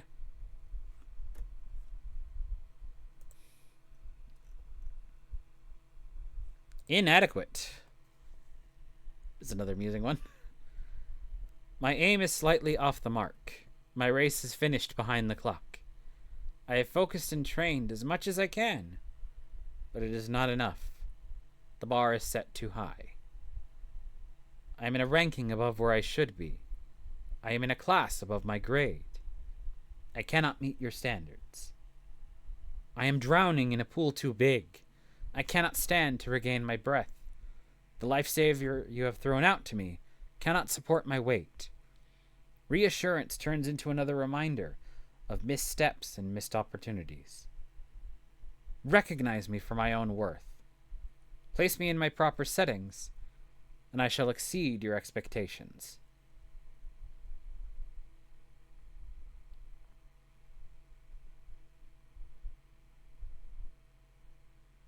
This is one where, especially with regards, this is another one for the parents. I went and got a degree, and it admittedly did take me a very long time to get the degree once I got out of high school. I actually took 9 years to get my degree. I spent 6 years in community college and then spent another 3 years at a 4-year university. So it did take me a very long time to get to where I am. But this was written a couple of years maybe after I started retail. So I got my degree in what is called industrial organizational psychology, which basically looks at psychological fitness for the workplace. Ability to not only do the job accurately but be temperamentally correct for it. I am a retail supervisor. Now you're probably thinking, like, yes, there is something of a genuine disconnect between those particular two, where why are you particularly, like, having a... There we go.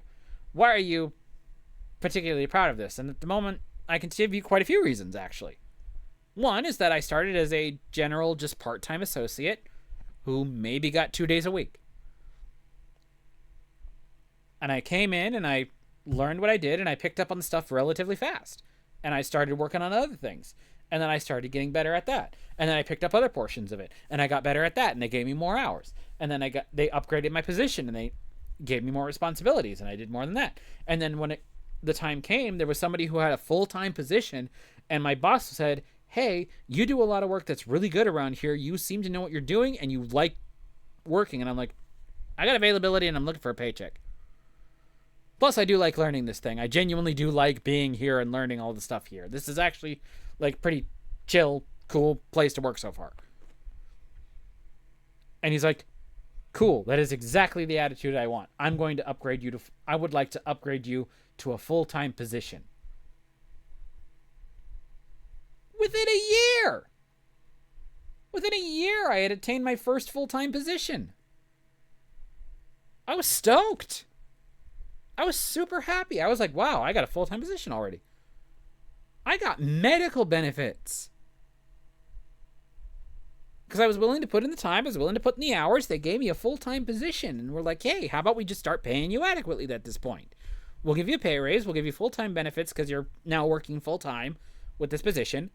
You're going to get all of that covered. You can even start putting stuff away towards a retirement if that's what you want to do. So I was like, oh, cool. I got a whole bunch of shit. And then a year later, another guy left and they were like, hey, we think you'd be good for this position now. So I became the inventory supervisor. And that is now what I currently do. I've been there for 4 years. And I've been an inventory supervisor for two of them now. Legitimately, I've been there and I increased in the ranks and I was like, oh, hell yes, I am great. I feel great about this. If I am to bring up any of this, like, sense of pride in the work to my parents, they were, especially in the early years of this, when I got to that first full-time position, what they call the price auditor at a retail store, which is basically going around and making sure that all the tags are correct, making sure that all the pricing tags are correct, making sure that all the clearance items are set up in an area at the back of the store, displayed so that we can kind of sell them out before they get too low price, stuff like that. I was proud of myself when I made those first steps, and they were proud of me to a certain extent. They were like, oh, hey, you're finally getting a little bit better, but when are you going to use the degree? A little background on that. I did try to use that degree a couple of times. And they always ask me in this question. They always ask me, and they try to phrase it as like, oh, well, why didn't you use the degree? It'll be better for you. You'll get a better job in the long run. You should have a better job than just this right now. And I kind of get it at the same time, but I'm also like, you aren't the one who put out, excuse me, let me take a drink of water here. More talking than I'm used to on a daily basis. Yes, even compared to the job. But yeah, essentially what happened with this one was I was doing a whole bunch of stuff with the job that I was enjoying, and then they were always contemplating like, well, when are you going to use your degree? You went through all that work. When are you going to use your degree? And I'm like, I tried. Son of a bitch, I fucking tried. I sent out like applications to like 5 different places. Industrial organizational psychology, the stuff that I mentioned, I tried to get a job as an HR assistant. You know how hard it is to get a job as an HR assistant? They require you to have a couple of years worth of experience in the field first. They want you to be an HR assistant for a couple of years before you can be an HR assistant. I tried going to 5 places saying like, hey, I got a degree with credits that are appropriate and work for this shit. And they were like, nah. Well, as a matter of fact, most of them didn't even give me a call back. No callbacks, no emails, nothing. I think one place maybe did an email and it said, nah. We need the experience. We want the experience, and you don't have experience, so you're too green. And I was just sitting there like, so I went through all this training and stuff like that, and then I went to work, at this other place, and I found that I was actually a really decent fit for it.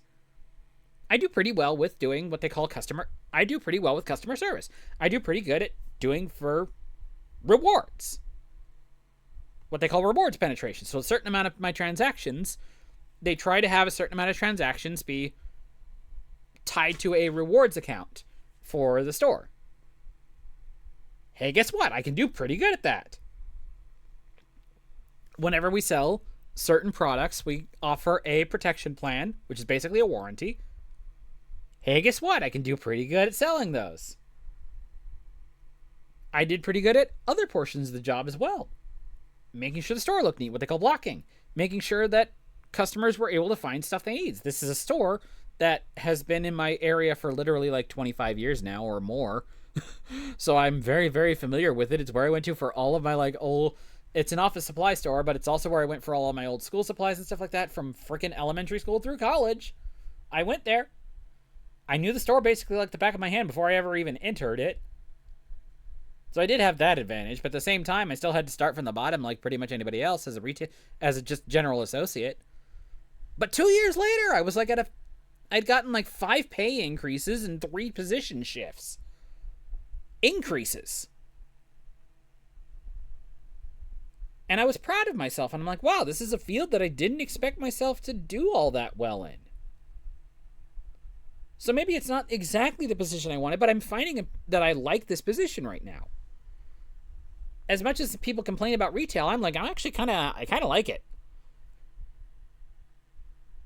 My job as an inventory supervisor, I basically just sit there and count items and make sure that we have the counts correct. I make sure that products are actually in place in the store, that we actually have something on hand, and if we don't have it on hand, it's my job to correct it. And I kind of like it. I'm okay with this.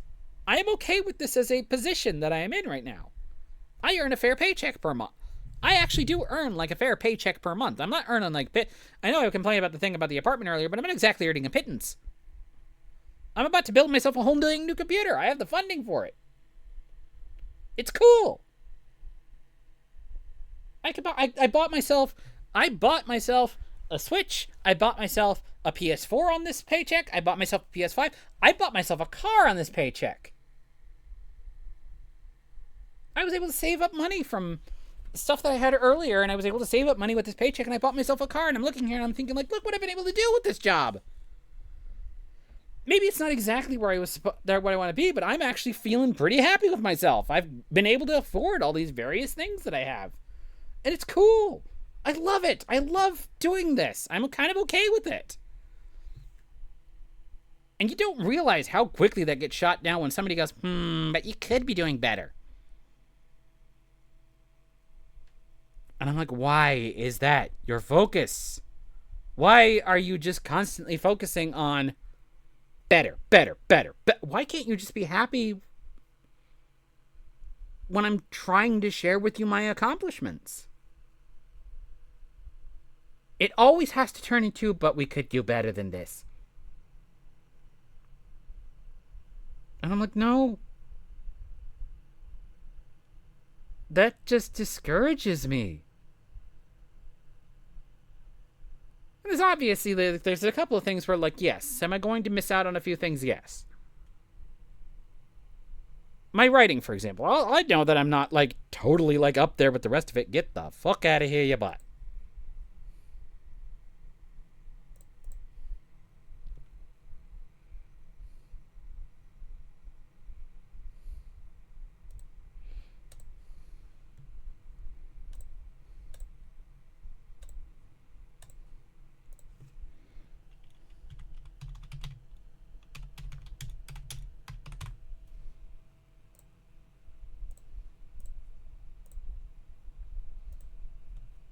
Bye-bye. Sorry. But yes, there's a lot of stuff like that where it's just like, are you freaking serious, bro? You freaking want me to just be about this? Like that's all you're focused on at the moment? Like, no. Why can't you just be happy at me for what I'm able to accomplish right now? It doesn't matter, like, what I do. It doesn't matter how many accomplishments I'm able to make with the particular job. It's almost like once or twice a month I just get this, like, well, why aren't you doing this? Why aren't you doing this? Why aren't you doing this? Why aren't you using this? It's just like, you have any idea how that makes me feel? I'm trying to share my accomplishments with you, and then all you do is just say, not enough.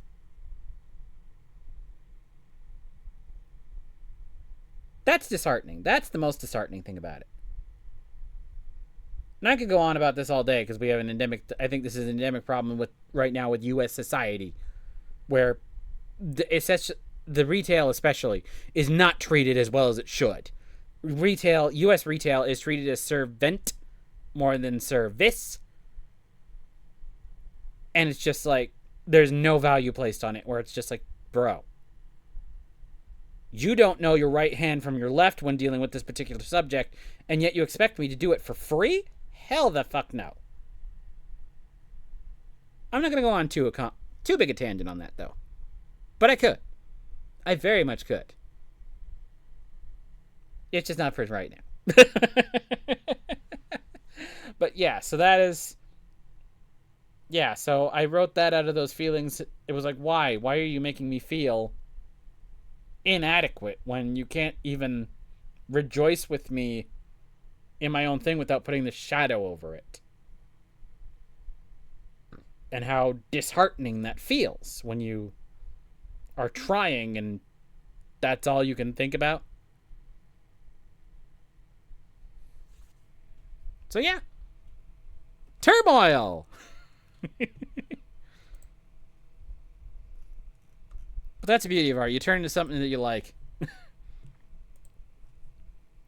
Okay, here's a good one relevant to, especially to a lot of stuff here. Literary cappuccino. If you think about it, writing is a little like coffee.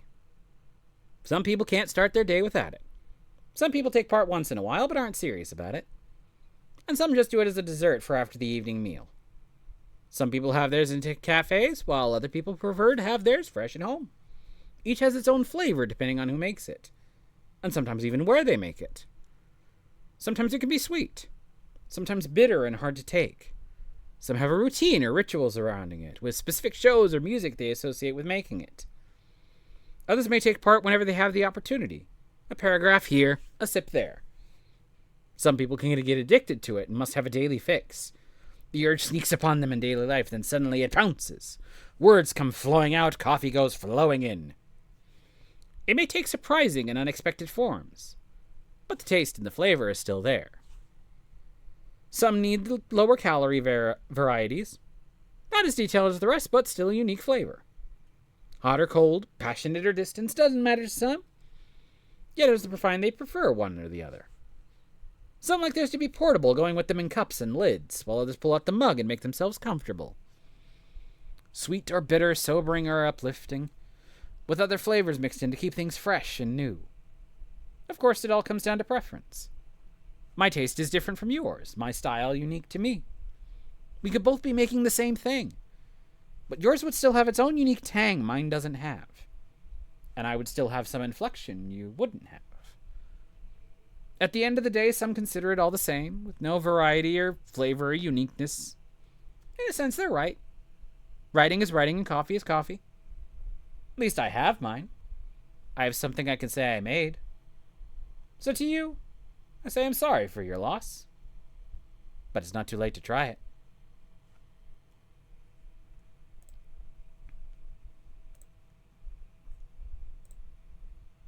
This is very much the... This is about as hipster as my writing gets. Oh yeah, that's the best word for it I can think of. It's about as hipster as my writing gets. Where I made an entire poem about dedicating different writing styles and how about how the similarities and differences between that and coffee. It feels like it's the kind of like nonsense that should be associated with. But at the same time, yes, I do feel like this is true. This is why I like reading. Like, this is why genres have so many of the same author. I mean, the same genre has so many different authors involved in it because everybody has their own take on it. I was actually thinking about this, like, recently with furry art. There's one reason that I really, really like furry writing in particular, and that is, I specifically, I will mention this now because it's somebody I have been reading recently, and it's something that I actually commented on recently. Let me see if I can find the exact thing on Blue Sky to show the exact quote that I had for this thing. It was in the middle of reading A Portrait for Tomorrow by Renard. I'm currently about 13 or 14. Chapter 13 or 14 right now when I came up with this thing. It says something I've noticed. Okay, the exact Blue Sky post that I posted wrote, something I've noticed because it's come up with a few lately. I am slower to read furry books because it feels like it takes longer to process. Not that I'm getting mentally slower, but furry stuff hits harder 90% of the time. Like being handed a series of emotionally satisfying gut punches. That's what it feels like. That's what furry writing is for me. I like reading furry books because it feels like this series of emotionally satisfying gut punches. The furry spectrum, if you have not read anything, the furry writing actually accomplishes a very, very wide spectrum of things here. I am currently reading A Portrait for Tomorrow, which is currently so far very bittersweet, and excellent, by the way, a very bittersweet romance in a more realistic flavor. On the flip side, I have also read stuff like Kyle Gold, is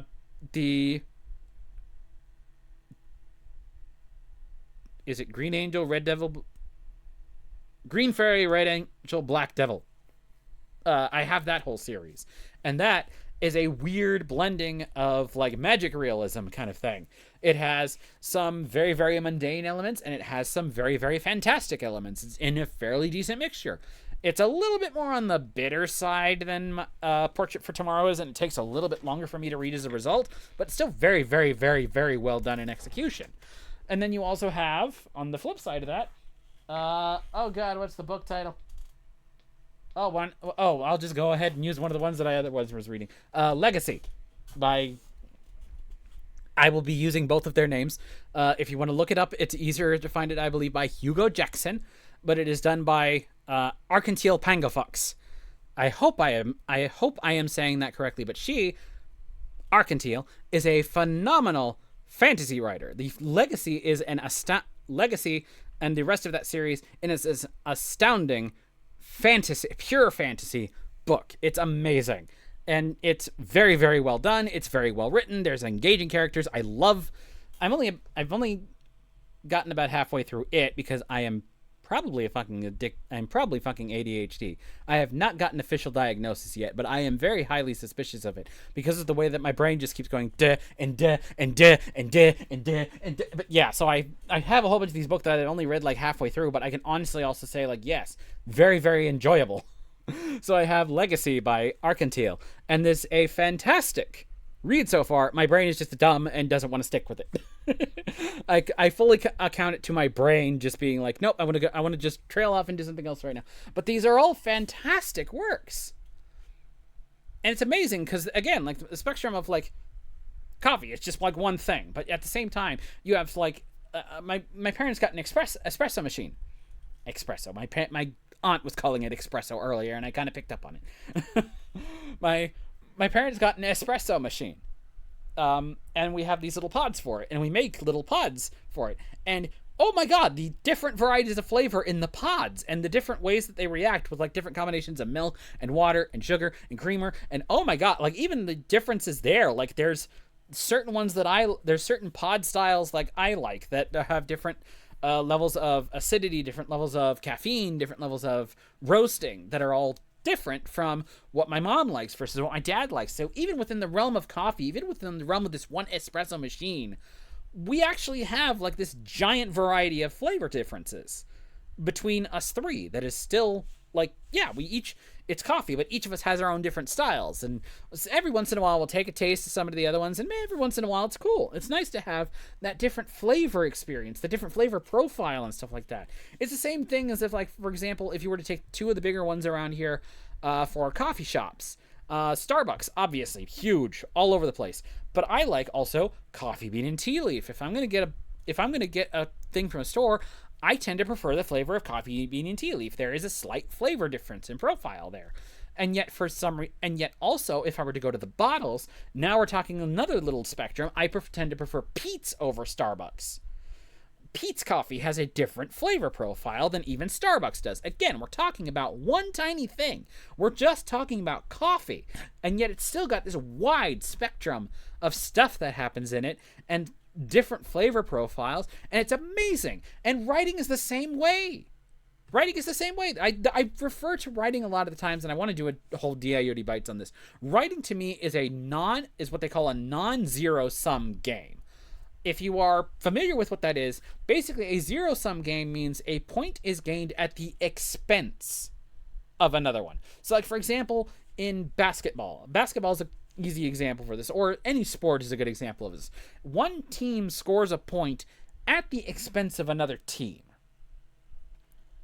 And there's a lot of times where writing is made out to be like this zero-sum game where investment spent in a particular genre or something like that is time that could have been spent somewhere else. And so it's a net, you have a point gained towards this particular style here. But you know what I figured out? A lot of people are such voracious readers that even falling under one spectrum of reading, there's so many different chances there that, oh my God, it's not a zero-sum game. You have somebody else who like, oh, I like this a lot, and then I want to go look at this one here, and then I want to go look at this one here, and then I want to go look at this one here, and then maybe you discover like, oh, hey, I'm noticing I'm reading a lot by this particular author. Let's see what else they have there. Oh, hey, maybe this author has jumped over to something else here, and that leads you into another genre, and then you start looking into, oh, I like this author's work. Maybe it says this one's kind of similar, and you start growing.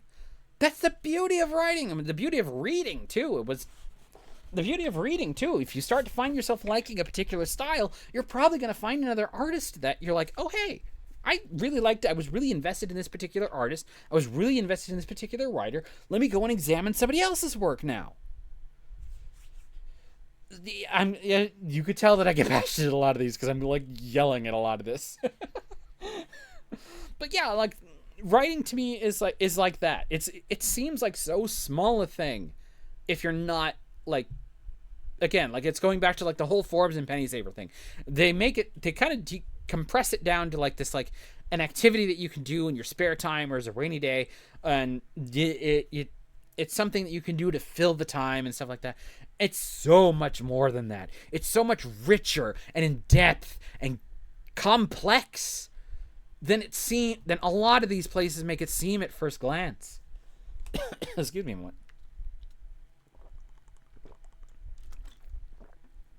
Another point that I want to make on that is like in Julia Cameron's book, The Right to Write, fantastic if you are creative of any sort, because it contains a whole bunch of like inspiring essays and stuff like that about just about the creative business in general. Not just, even though her main focus is as a writer, there's a lot of stuff that can be applied to other creative aspects as well.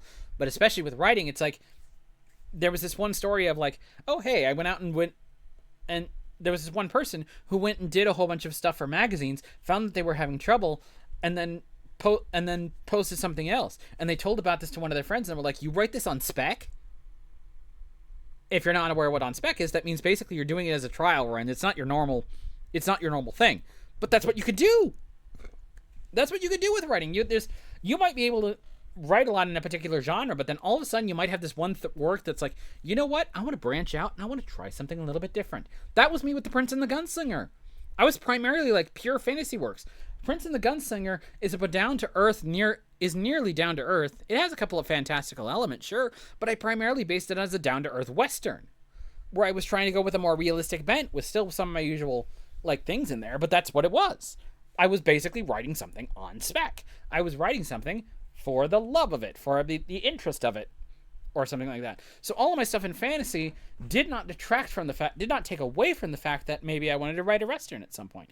It just came up as like, hey, I'm now in the spectrum of writing. Maybe it'd be cool to try something else now. Maybe it'd be cool to venture out into a slightly different genre and see what I do with it. And The Prince and the Gunslinger was a very good reason for me to do that, because again, as I mentioned earlier, I really, really like how that one turned out. It was great, for me at least. I haven't got too many reviews on a lot of my stuff. I've been doing this thing for 15 years, and I'm on the lower end. I completely, fully admit that. But at the same time, I still absolutely enjoy what I've been able to do with this. It's amazing. Even for Twitch streaming. I was interested in YouTube stuff, and I started getting into stuff like that because of PewDiePie and stuff like that initially, thinking like, oh hey, I was started screaming at games myself, what if I did that for myself? There's this sort of like thing maybe that can go happen here. And so I've been doing YouTube and streaming and Twitch streaming now for like 7 years. I think this channel has existed in some iteration for like 7 years now. My YouTube has existed in some iteration for like 10 to 12 years now. I think I've been trying this for a while, is what I'm saying. And even though it's like the most successful adventure for me, I still like it because I can still say, "Hey, look at this! I added a thing. I did a thing. I went and I did this. I broke out of my comfort zone and I added myself to the library of content that currently exists online, and I feel proud of myself for adding it in there. Because I actually took the time and I went through everything and I was like, yes, give it to me. I want to be, not because of the fame or anything like that, just I want a portion of this. I want to do this. I want to have a portion of that for myself. I want to have the thrill of going online and being able to interact with people and being able to post it and being able to put shit up there and have people laugh at me. That's what I want. That's what I want. I want people to laugh at me and with me at the same time. I want people to laugh at me because I'm going to be a fucking stupid idiot at times. And I know that. And I would prefer that I have that on display so that people can laugh at me and have a good time while they're laughing at me. And yet at the same time, hey, maybe I'll crack a joke every once in a while. Maybe I'll say something that seems kind of funny, or maybe I'll make an observation about it that hadn't been considered before, and have people laughing with me at the same time. Hey, guess what? Everybody wins. I've created something, and I've made something that you have enjoyed for a little while. And that's all, again, we're all talking within one spectrum of existence in a field. And how much complex variety there is. You could probably say this about anything, about how complex it is, even though it may seem like a very, very simple thing to you. Look at this. I was able to write what is this? I forget exactly how. Let me see how long this is. I think I have it at the end here. 37 lines. I created 37 lines for this, and I wrote almost 400 words about the complexities of two very, very simple things and how they actually corresponded and related to me in my brain in the similarities and stuff like that, and how it's really, really simple but complex at the same time, and I adore it.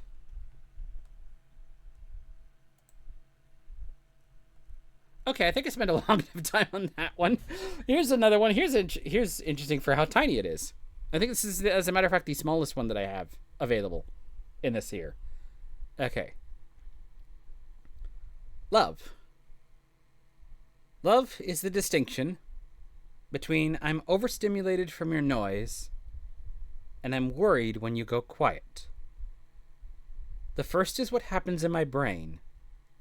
The second is what lies beneath.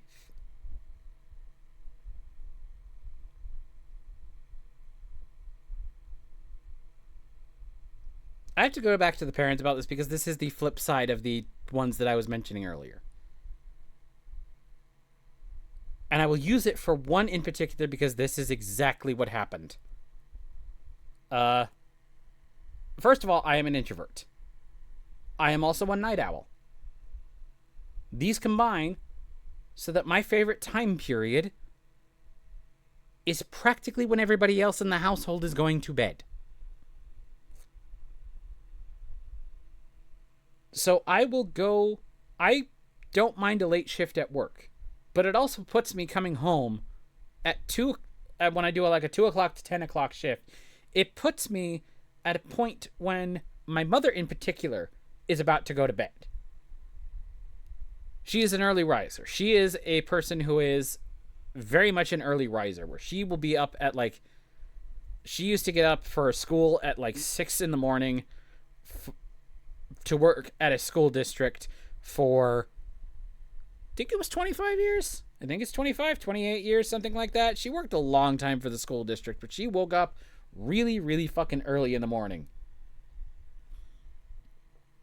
And then she would go to bed at 10:30 again. I would get off work on a 2 to 10 p.m. I will get off work, double check to see what the dinner plan was at home and see if there's food left over. And if there isn't food left over, I will go out and get something. If there is food left over, I will come home and I will eat. And I will come home, and Mom will ask me about how my day is going, and then we'll go to bed. She's tired. She's like, she basically has put it at some point of like, yeah, I'm just staying up until you get home. I'm staying up to make sure you get home all right. And then you have the flip side of that, where in the morning, I am a late night person. I am damn near an insomniac. If I do not take something like a melatonin, I will be up until freaking like 3 or 4 o'clock in the morning. No joke. My brain will not have shut off by that point. I will be sitting there at 3 o'clock in the fucking morning, be like, I can't. Like, my eyes are just sitting there wide open. Every single light in the house is off. I'm like, I can't do this. I barely can even shut my eyes, because as soon as I shut my eyes, I hear something or I feel something, and I have to itch it, and I have to. So, but that means then at the time that my mother wakes up now, which is now that she's out of school, she's recently retired and she's out of school, where she doesn't have to conform to school schedule. She pushed her waking up time a little bit backward to like 8 or 9 o'clock. But that means when I wake up at like 9 or 10, she's already been up for a couple of hours, and sometimes even 11 o'clock. I will wake up as late as 11 if I have nowhere to be the next day. If I have nowhere to be the next day, I will be in bed until like 11 or 12 o'clock in the afternoon, like in the morning. 11 o'clock in the morning to at noon. And I will get up and I will come out there and I will still be a little bit groggy. And every single time she talks, it's like, why are you screaming at me? And she will do this at like 7 or 8 o'clock in the morning. And I'm like, why? What is going on with you? Why are you banging around the kitchen and waking me up at 7 or 8 o'clock in the morning?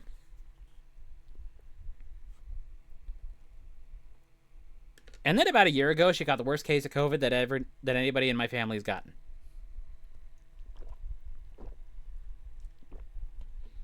She got on the pill really fast, but there were like 3 moments that were kind of touch and go where we half wondered if we should take her to a hospital. And it is amazing to see a woman like that go from every single waking hour of the day, like talking her way constantly through everything. I am the type of person who mostly has an internal monologue. I just kind of, like, if I'm saying anything at all, it's like, I'm mostly mouthing it. If not 80% of the time in my head, thinking it more than I am actually saying anything. My mom does not do the internal monologue thing. She just did every single action of her. Okay, I'm gonna open this drawer and I'm gonna take out the, like, if making a sandwich. I'm gonna open the fridge and I'm gonna go down here and do I have turkey? Do I have ham? Do I have salami? Okay, I do have all of those. Now let's see the bread. Where's the bread? Like,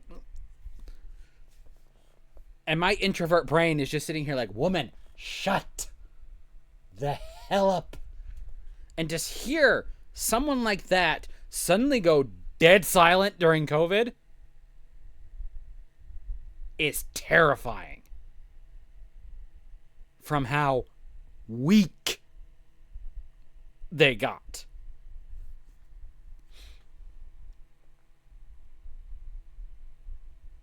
And it was like, you kind of get the feeling of like, oh, well, I didn't quite mean it like that. The monkey's paw has curled. I did not mean to do that. I did not mean for it to be the situation where it's like, oh, no, this is not how I wanted the karma to hit in this situation here. All I wanted was just a little tiny bit of peace and quiet where you didn't narrate every single moment of your life. I didn't need you to go potentially to the hospital for sickness. Like, the blood oxygen levels were not good. They were hovering around 93 every once in a while. And we had to be like, do we take her in? I know it said 92 is the threshold, but she's nearly there. Should we take her in? And then it would go up a cup. And then it would go up in like an hour and she'd be okay for a bit. But it was also the situation of like, oh, you're fucking out of it. Oh, you're like knock the fuck out from this shit. Like, yeah, it was bad. It was bad. Let me tell you, I only had COVID once, and it was a wrecking experience that I would not wish on anybody. For me, it was a combination of... It was a combination of feeling like I had a cold, but then add a migraine on top of it, and then add cold sweats. And then also add body aches. Like, you have a fever, but your body is cold. and you're just like, and then also there were like that night it was like fucking difficult as hell to breathe. Mine never got to like dangerously low levels of blood oxygen, but even just that, like, relative, what I was heard at was a relatively minor experience with it. I would wish that on nobody. My nose was a fucking faucet. My breathing was very, very, like, labored at night when I was trying to go to bed. I had, like, very, very certain positions where I could sleep in and be like, I think I can still breathe. Again, my blood oxygen never got low, but at the same time, it was also like, this is terrible. And then also there was, again, like, the cold sweats. As in, like, I had a moment where I had a couple of days where if I got out of the blanket, it was a shiver. And then it was just like, no, I'm, and then I would put my foot back in and I'm like, okay, I feel okay now. I'm hot. I want to kind of put my thing out. Like, my entire body just would go into these, like, and I'm like, no.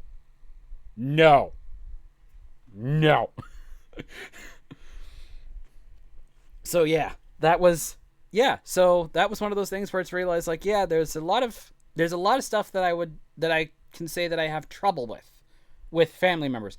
At the same time, seeing them go through that is also one of those things that I would wish on nobody. It is it is terrifying to experience for yourself. If you have not actually been hit with a full brunt thing like that, it's terrible, and that is a pain I wish on nobody. It's bad. It sucks. I have been lucky to have only had it once. There are some people out there who have been lucky to have had it 0. To this day, I still cannot figure out where I got that damn thing from. Where I got my one incident from, I have no idea. Because I wear a mask when I go out. I have been able to avoid instances of COVID from people who have gotten it entirely. I went to a stadium concert with my mom, my dad, my dad's friend, and a couple of people that he knew, like a girlfriend he was dating at the time, that he had at the time, and her kid from another marriage. And we all went. We all were in the same truck, and we went to this concert, and we went to this giant concert stadium that had freaking like 100,000 people in it. I'm not even actually no, probably not 100,000. Probably more like 50.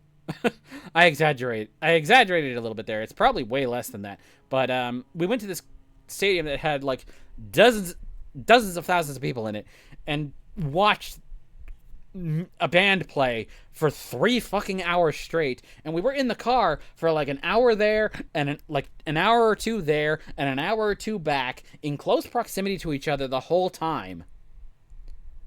I wore a mask the whole time, and I'm the only one of that group that did not come out of that without getting COVID at the end. I was the only one who managed to avoid it at all that entire point.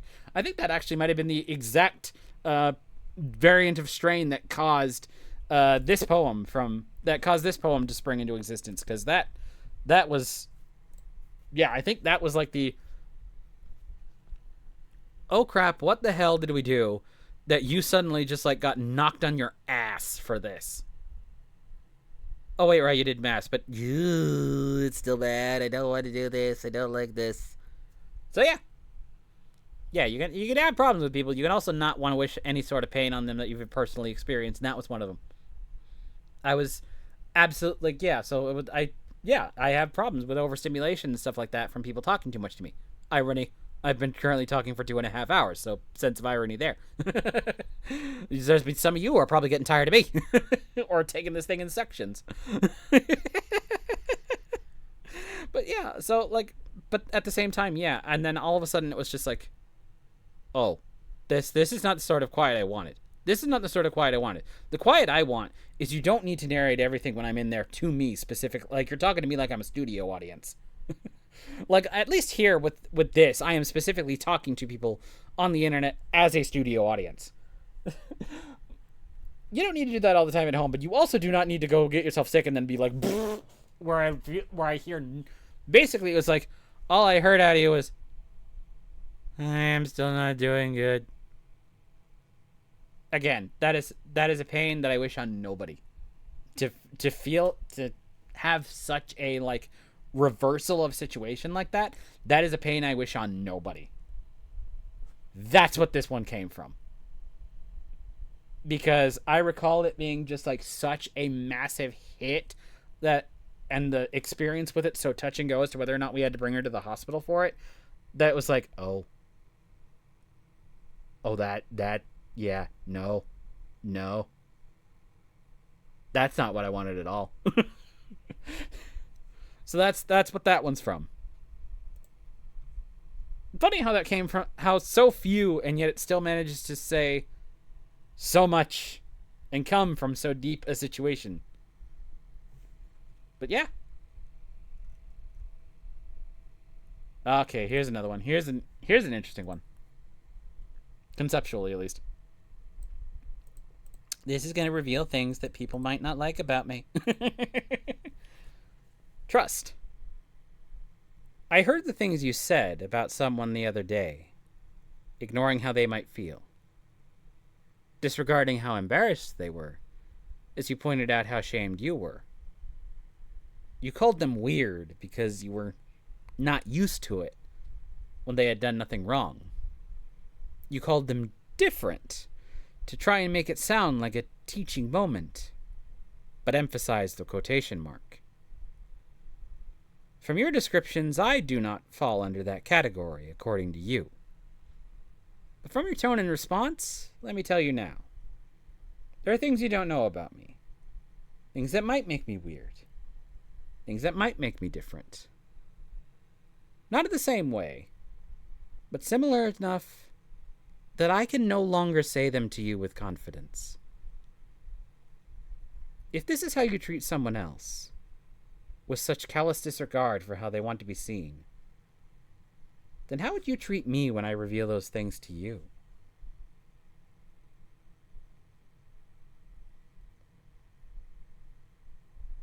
I am a weird mixture of a lot of stuff.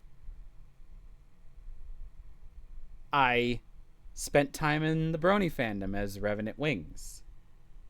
Long time furry, since I was like 17 or 18.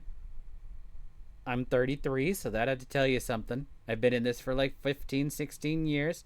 I've been writing almost as long, by the way. I have made comfort with the fact that I am a demisexual. For those of you who don't know the term, it basically means I'm probably not privy to one-night stands. My primary interest is going to be either in kink, or it's going to be in once I've gotten a fair hang of your personality, or I have known you personally for long enough that I am attracted to you not just physically, but in a friendly, but in a mentally and friendly way as well. That kind of friendship connection must be established first. A little bit more disconcerting is the fact, and the one that I'm still occasionally trying to pick up on is actually twofold. The non-binary nature. You might notice on Blue Sky, at least, I have pronouns of he, him, they. Where I have moments where, like, looking at myself and sometimes even corresponding to what I feel up in my brain and in my voice and in everything else, I don't entirely feel like 100% masculine. It's the best way I can think about it is just to put the they at the end of it as being like, yeah, I'm kind of okay with the kind of ambiguity for portions, not fully extend in the whole other direction. Because I honestly, I look down at myself and I see what I have down there as far as genitalia, and I'm still kind of okay with it. And I'm trying to keep this as not explicit as possible for that. But yeah, that's basically what happens. I basically go down there and I look at it and I kind of mess with it a little bit. I'm like, yeah, no, I'm fine with what is down there. I'm okay with it. I was born with it, and I'm okay with that existing down there. But at the same time, there are other portions of me where I'm like, yeah, no, I might have treated myself a little bit in the other direction every once in a while. I don't have stuff that fully conforms to male identity. About me, body-wise, personality-wise, thought-wise, sometimes, where that doesn't fully apply to me. The he/him doesn't fully catch the full scope. So adding the they on there for that little tinge of ambiguity is a little bit better identifier for me. But then you also have the fact that, and the other part of that is, I probably am leaning like I joke a little bit of time about this because every once in a while I do still have interest in the female form, and so that would put me somewhat straight in that regards. But I generally tend to guard myself as 80% gay. That's a word that is not good in this household. That is a word that probably would not be helpful in this household at all. That's another reason why it's another one of those things where it's like I don't want to talk about this right now in front of the people that are in front of the other people I share the residency with, but otherwise it's a thought. Let me actually check something right now real quick. Yeah, no, okay, the other car is not here. But yeah, no, it's a serious thing where it's like I don't want that concept quite now to be broached quite yet. It's something that I still am personally coming to terms with, where I have to think about it a lot of the times. Like it's obvious if you see anything that I've done on my freaking Blue Sky account, that is how I lean. You see about me talking about about freaking furry lion dudes all day. Or even the concept of what I do a lot of my furry writing. I have a lot of gay relationships in my writing because that is a thing that I kind of feel myself. Like maybe, yeah, it probably leans along those lines. But at the same time, I have family members who have talked about like, oh my god, have you seen those freaking sickos and weirdos in the Brony fandom? Like, oh god, I actually was in there for 7 years. I was in the Brony fandom for 7 years. Why are you talking about it that way? You're not going to learn a thing about that. Especially when some of the writing that I've done now, and they're like, oh, cool, I'm so cool. Oh my god, I can't believe you wrote this. This is amazing. Do you want to know that came from the Brony fandom? Do you want to know that started as a piece of Brony fan fiction? No, I'm not going to tell you that right now because you just freaking dissed them at one point. You called them sickos. Or I have a cousin who dated somebody for a while who ended up turning out to be trans. And oh my god, that has sparked a debate like no fucking other in this household. I am firmly on the side of that is how they feel. If that is how she feels, that is cool. My dad is getting upset at them because it shares the name of a person he was friends with for a long time at church. And I'm like, you are making a mountain out of a molehill with this. What are you doing? Like, this is not, like, no. What, do you think I'm going to tell you about the fact that I have one of my friggin' writers that I talk to frequently online is going to be a trans person? What are you going to respond? How are you going to respond to that? How are you going to respond to me not feeling totally 100% masculine if you're getting picky about somebody's name?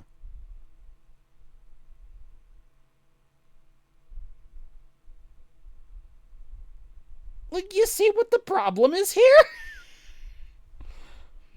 There are things that are important to me and things that I should say. But how can I trust them to make a decision in full confidence when they're talking about it with like couched terms and phrases that I can kind of obviously tell that it's making them go, ugh.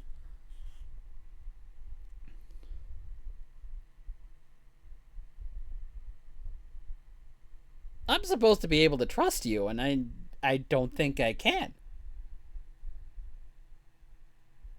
I have friends I can trust with this. I have people online who I can trust with this.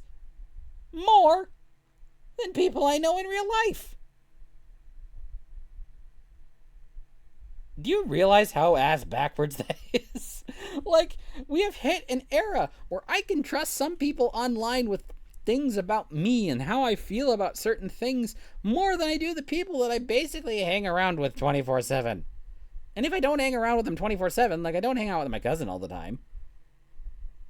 But every single time I've been in contact with this person lately, it's been like there's been a problem.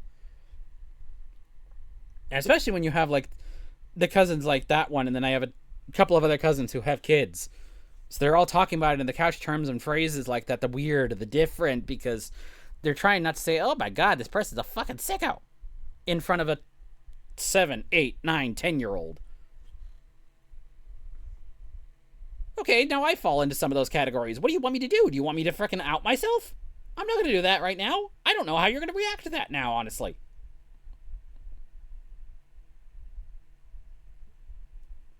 It's a weird, trippy feeling to be able to do that, but that is exactly what the position came from. However, if that's what you say about them, about not knowing about it, and you then turn around and look at me like, oh, hey, you're cool. Oh, am I? Oh, am I?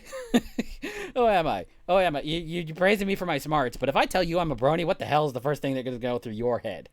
If I tell you I'm a furry, what are you going to think first? You realize how much trust is lost in that side of thing? In that kind of thing, just because you make a comment like that? If that's how you treat them, how do I know that you're going to treat me right?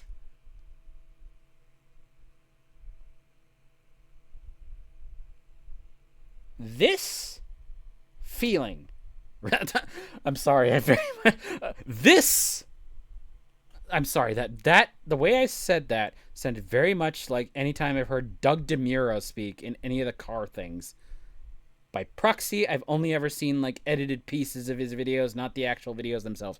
But it's always like, this is the Tesla Cybertruck. This is the Hyundai Genesis. Those are references that I've seen in other media made. But yeah, that's the exact same feeling I got from that statement there. I apologize for the tangent, but it had to be said. But yeah, this is exactly the point in time. Me writing this poem was exactly what puts me on the firm side of expression of T in LGBT debates. Because I realized, like, I am, even when I didn't have those things fully under question, there were certain aspects and interests that I had that people were already calling a fucking sicko, and I'm like, wait, why? Why would I trust you with that information? If that is how you're talking about this.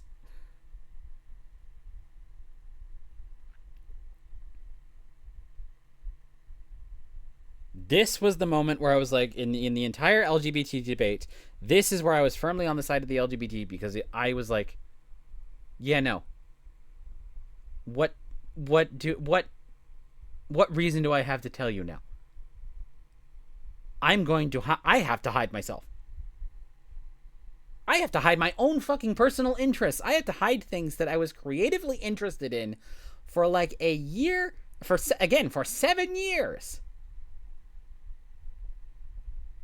I'm not going to tell them I was a brony. I'm not going to tell them that. I can't. I don't want to. Because they already called him a fucking sicko. What do I have to trust him with this? What if I tell them I was a brony? It's like, oh, you were that. What is the response am I going to get?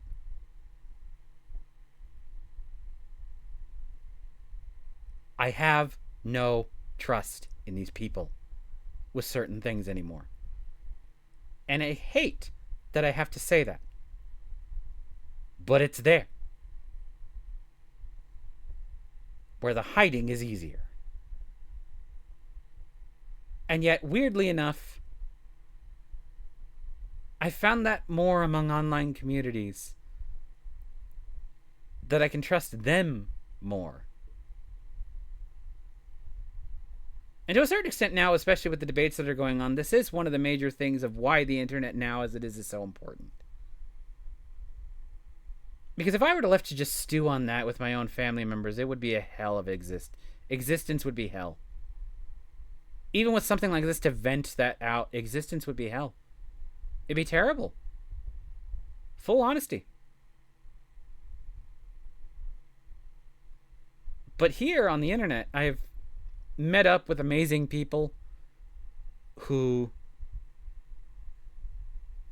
have been gentle with that, who've accepted it, who haven't immediately treated like it's something weird or different. Just, hey, it feels weird because you're still processing it. It's not weird. It's just you coming to terms with it or figuring it out, whether or not you really do fall into that category or not. And I found more and safer places to express that on the internet than I ever have in real life.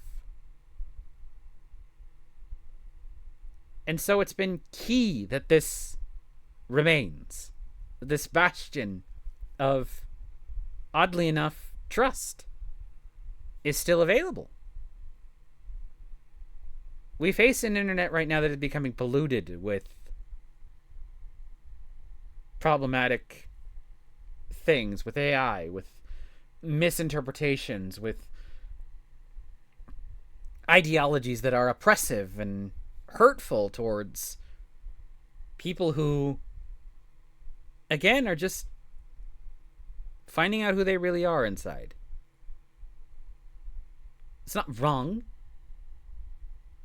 It's not weird. It's not different. It's only weird or different because you're not used to it.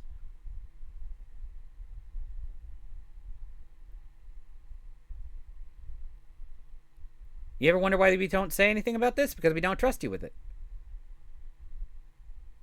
But maybe there's somebody out there you will be able to trust with that information. Who will be able to help not guide you or direct you, but help to process and vent those and describe a similar experience. That's what we need it for. A safe way to be able to vent and share those experiences, to know that we are not going through this alone, that it's not weird, that it's not different, no matter what anybody else says.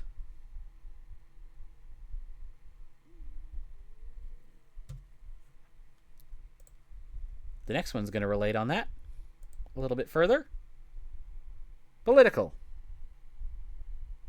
I don't want to be political. I want to write, to game, to stream, to talk about things I enjoy, to indulge, to relax, to kick up my feet and hang around. But this inept, corrupt, savage, indecent, uncompassionate time, it requires that I become political. Or else all that I want to do is lost. Lost to unending malice, to being attacked, on defense, on guard, at the whims of those in power. Lost to fragmented time, to fits of anxiety, sleepless with instability, afraid for myself and those I hold dear. And so I must become political. Not because I want to, but because I have no choice.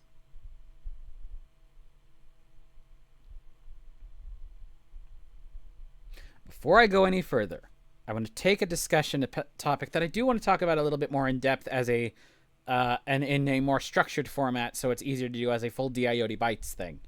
If you haven't seen that, it's available as a kind of podcast structured kind of thing that I've been doing lately, where I kind of talk about just interests that I have. But one of these is going to significantly talk about what some people call death of the author, in which I argue that basically that is not possible. And it's not possible for two reasons. And that is that every writer is subject to conscious allegory, aka they deliberately want to put something in there to make a story, to give meaning behind a story, and two, unconscious allegory, in which the shape and form of writing is going to be affected by personal thought.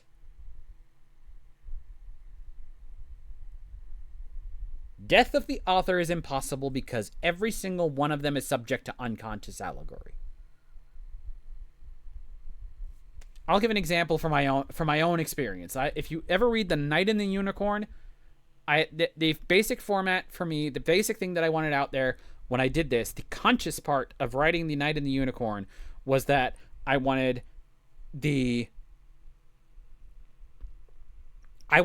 to write a story that contained unicorns. Again, being a brony, I wanted to be like, yay, I'm a dude who likes unicorns. I want to make a fantasy story that involves unicorns that still kind of makes it somewhat acceptable. Like, hey, a dude has written a thing about unicorns kind of thing. So I made one that has a unicorn as its primary driving force in two different regards. The unconscious part was that I made the good one a shade of blue and the bad one a shade of red, and I also damn near put a freaking villain monologue that included the words fake news.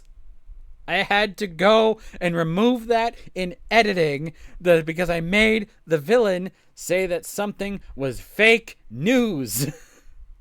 Because I was writing this during the 2016 election cycle, the very first election of the person that we currently have in power right now over here. You all know who he is. I don't need to say the word. You all know who it is. but I wrote it during that election cycle, and I was just like, you are all... Why is this the strategy that you're going with? And I was so bombarded by the news during that period that I actually put something that I thought is stupid in the original format into a book without thinking about it. You can't freaking get around unconscious allegory. It's always going to be affected by your personal perceptions of what's going on at the time. At the same time, we are entering a position of right now where writing is one of the strongest forms of protest that one can do towards some of these, towards the feelings and actions of people that are going out there. I don't just mean writing letters and stuff like that. I mean writing as a creative act. I mean physical writing of things as an act. Physical writing goes against this freaking push for AI that just is senseless. AI is senseless. It doesn't do anything. It's just an algorithm. It just sees what words might come up together. It's not learning. It is learning. It's taking things in and using them in ways that it interprets from previous things. But it's not it's not intelligence. It's not intelligence. It's just kind of examining what is most likely. It's still a computer. It's running off of analytics. That's all it's doing. It's senseless. So the strongest form of thing that you can do against something as senseless as AI is to write your own damn shit.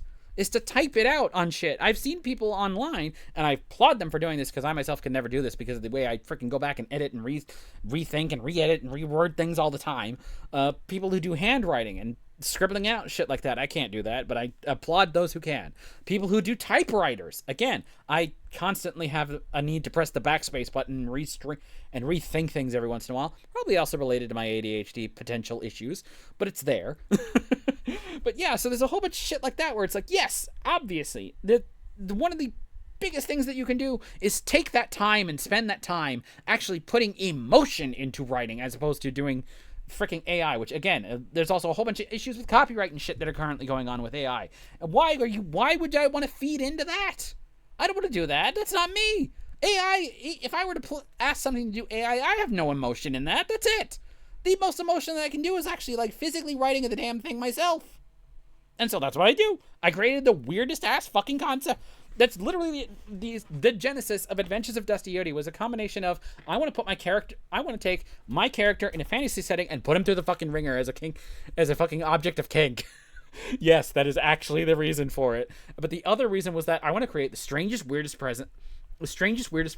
premise possible. I'm going to throw shit in there that's going to boomerang back and forth all over the fucking place so that there's no fucking way that this could have been designed by AI because the premise is so fucking ungodly out there that it couldn't be replicated as easily without it having been first put in there. Fuck you, AI.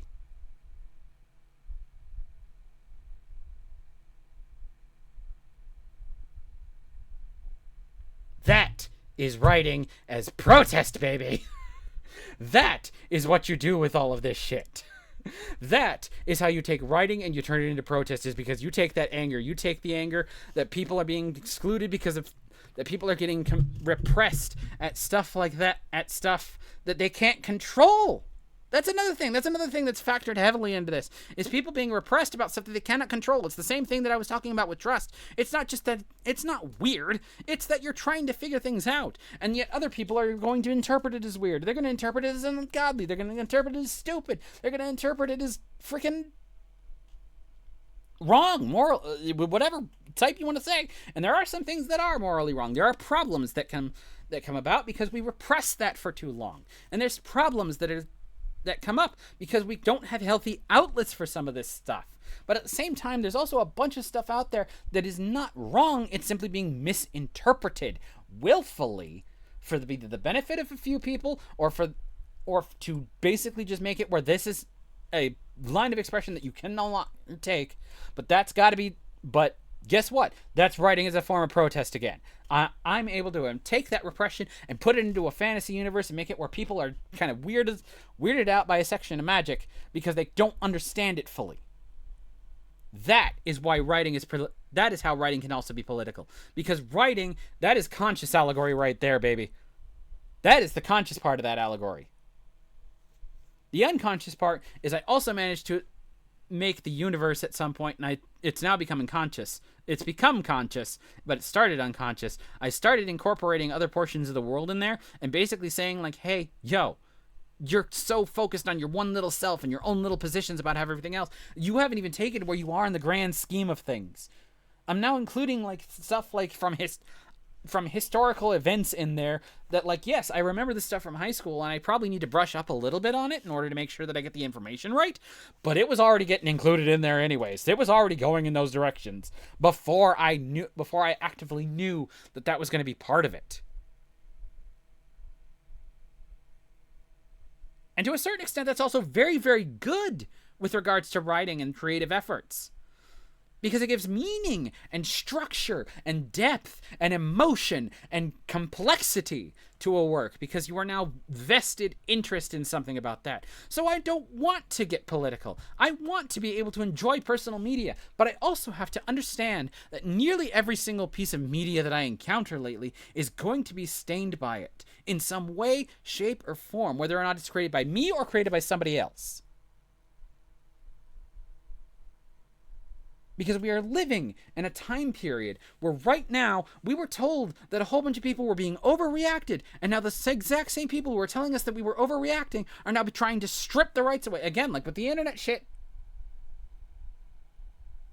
With the reduction of places like that, that's a problem.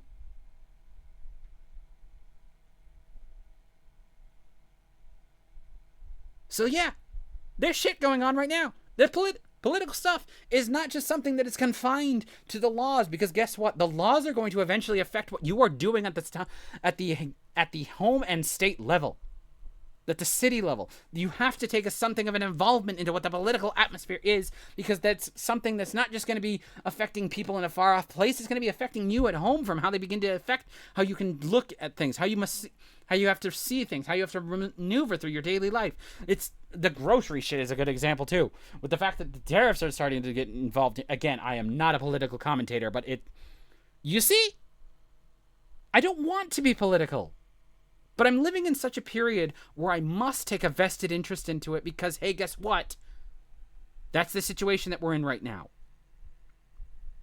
Stuff is happening at such a rapid pace right now in the political environment, and it's coming down on us, and it's trickling down, and it is happening. Stuff is happening. That is a result of political actions.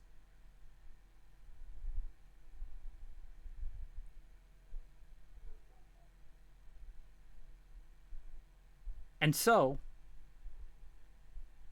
I need to take a stand, whether that is through writing, whether that is through protest, whether that is through calling legislature, whether that's through calling companies and letting them know, like, hey, what the hell are you doing? Or whether that is simply the fact that as an introvert, as somebody who has a terrifying time with all of that, to sit and to write and to make sure that I and others understand the gravity of the situation that is currently going on right now.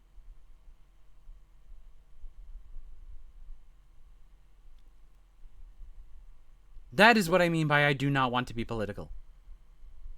I want to relax and to enjoy myself. But there's stuff going on to the point where I cannot just sit by in my brain, in my head, where stuff like that is going to come out on the page regardless. I do not want to be a political commentator, but I have to be. I have to keep myself aware of what is going on right now, because it's going to affect me later on down. It might affect me later on down the road. It's put me in a terrifying position, but it must be stated.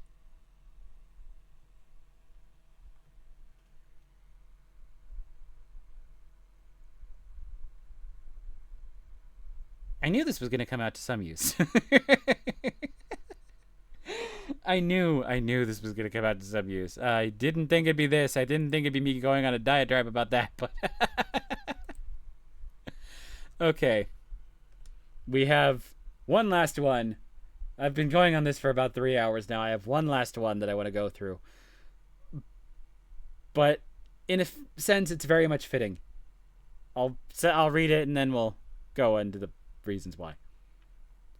To the friends I've loved and lost, I'm sorry. My brain is a wanderer traveling down dusty roads. The next sight always more interesting than the last. It seeks new and vibrant things to sate the curiosity and satisfy the hunger of experience. But it always remembers the taste, the palate, the way it felt as your name rolled across the tongue. It wanders off ever anew, but the heart remembers it all. Perhaps I will come back your way again, and your name will spring as easily to mind and soul once more. I look forward to that day, as to the rising of the sun, when our paths should interweave once more.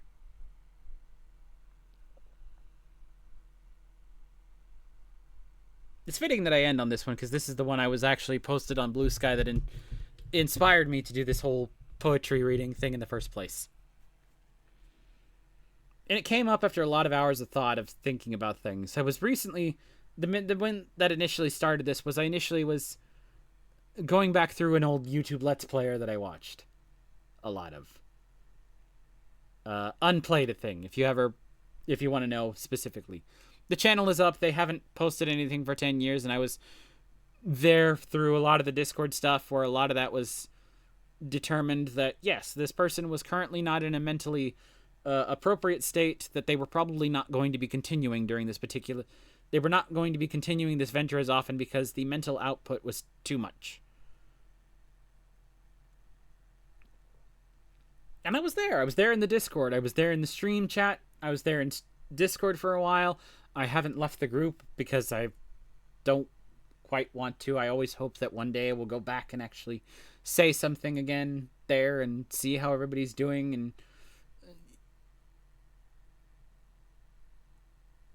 I was there for the streams as well. And I watched a lot of the streams and I was fond of it. And I liked the people that were there. And I started making friends with maybe one or two of them there and seeing their stuff and other that were connected with them. But this was before I kind of wondered if I had ADHD at all. But at a certain point, my brain just kind of stopped. It stopped going back there as much as it maybe should have. Now, obviously, I can't say I was in like the close circle of friends or not. That's not the position I hold. But at the same time, there's still a lingering feeling of guilt of having suddenly dropped and lost that sense of communication. And it's happened with other groups that I've had a long time along the way. There was a group that I was friends with in middle school and high school. I haven't talked to them as often as I maybe should have. There are people I knew maybe in college that I don't talk to as much anymore. And even just with the way things have been going lately between COVID and the job and my introversion and anxiety issues coming out and me now having to deal with tachycardia, there's been people that I don't talk to as often anymore, and I regret that I don't.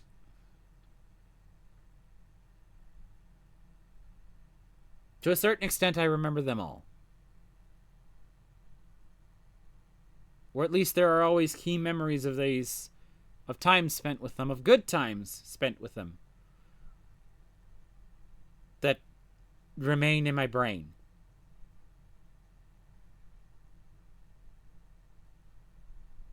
And so this functions to a certain extent to those friend groups, young and old, new and long past, as something of a public apology. Basically, it's not you, it's me. This is a thing that I've basically recently discovered with my own brain, or recently come to a conclusion with regards to my own brain. And now I want to apologize for all the times that I basically forgot. Were my brain restless as it is, and maybe, again, unofficially diagnosed, but it could be there. the pursuits that I started up and left behind, the friendships that I started and then didn't maintain. That's my fault. Fully my fault. And so take this poem as a public apology, as a way of me saying I'm sorry.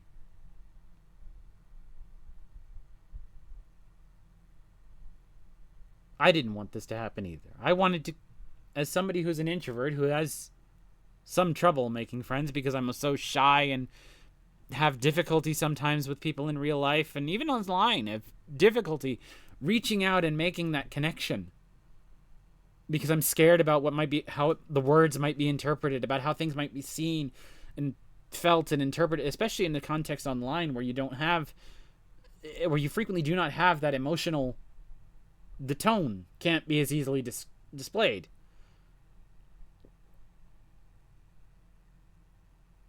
It's hard to make that come across sometimes, but there's a part of me that wants to come back. That wants to reach out, that wants to be there, that wants to show it. There's a poem that I've been seeing going around lately that's very relevant to this. It's I don't exactly remember what it is what the words are exactly, but it basically is like, we have enough dead friends already. Come, let us speak, let us join together and make the most of what we have now.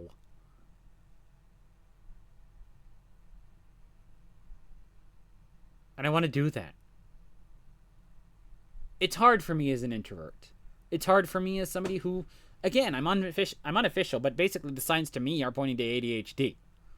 The way that I have difficulty in maintaining an interest in a thing, how I've been, even in the stuff that the hobbies that I have interest in, I have to sit there and record basically what I read and what I read and what I play to actually be like, hey, I made progress.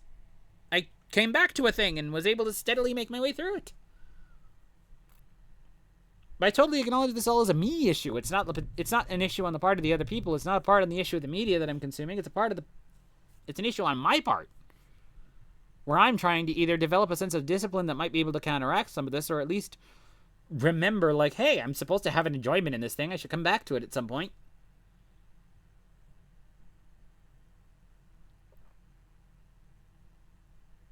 So that's what this is.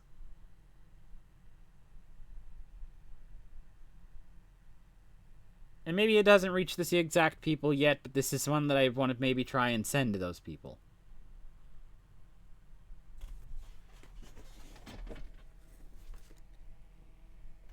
I couldn't tell if people were home yet. They aren't yet. But this is maybe something that I would want to send to those people. To say I'm sorry. I haven't been keeping up the connection maybe as well as I should. Life got in the way. COVID pandemic got in the way. Life, my brain got in the way. So I'm sorry that I wasn't able to keep up those connections as much as I wanted to. I'm sorry if it feels like I've been distant, where I took an interest and then suddenly dropped off. It's not because I wanted to. It's because sometimes words are hard. Even in poetry, really, honestly, a lot of the times words are hard.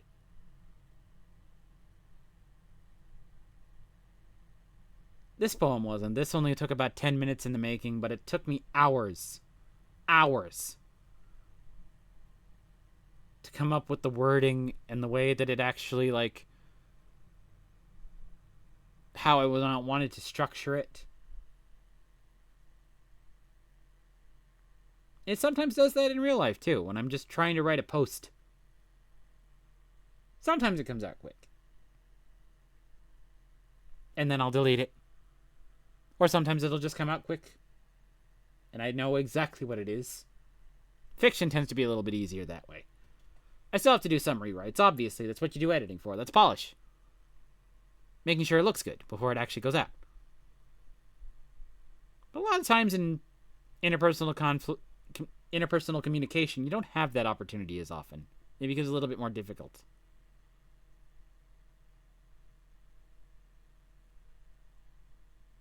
Especially with somebody like me who may have strains of anxiety in there. Social anxiety. So hopefully I'll be able to get that second chance someday with some of these people. This is that expression. The want of a second chance. So hopefully, to end this off on a lighter note, I have a second chance coming up, as a matter of fact. I will be going to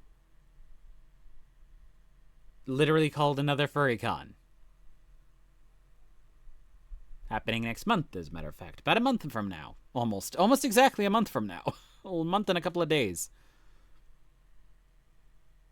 God, I want to make a go of it. And hope that everything works out better than it did last time, where I came home.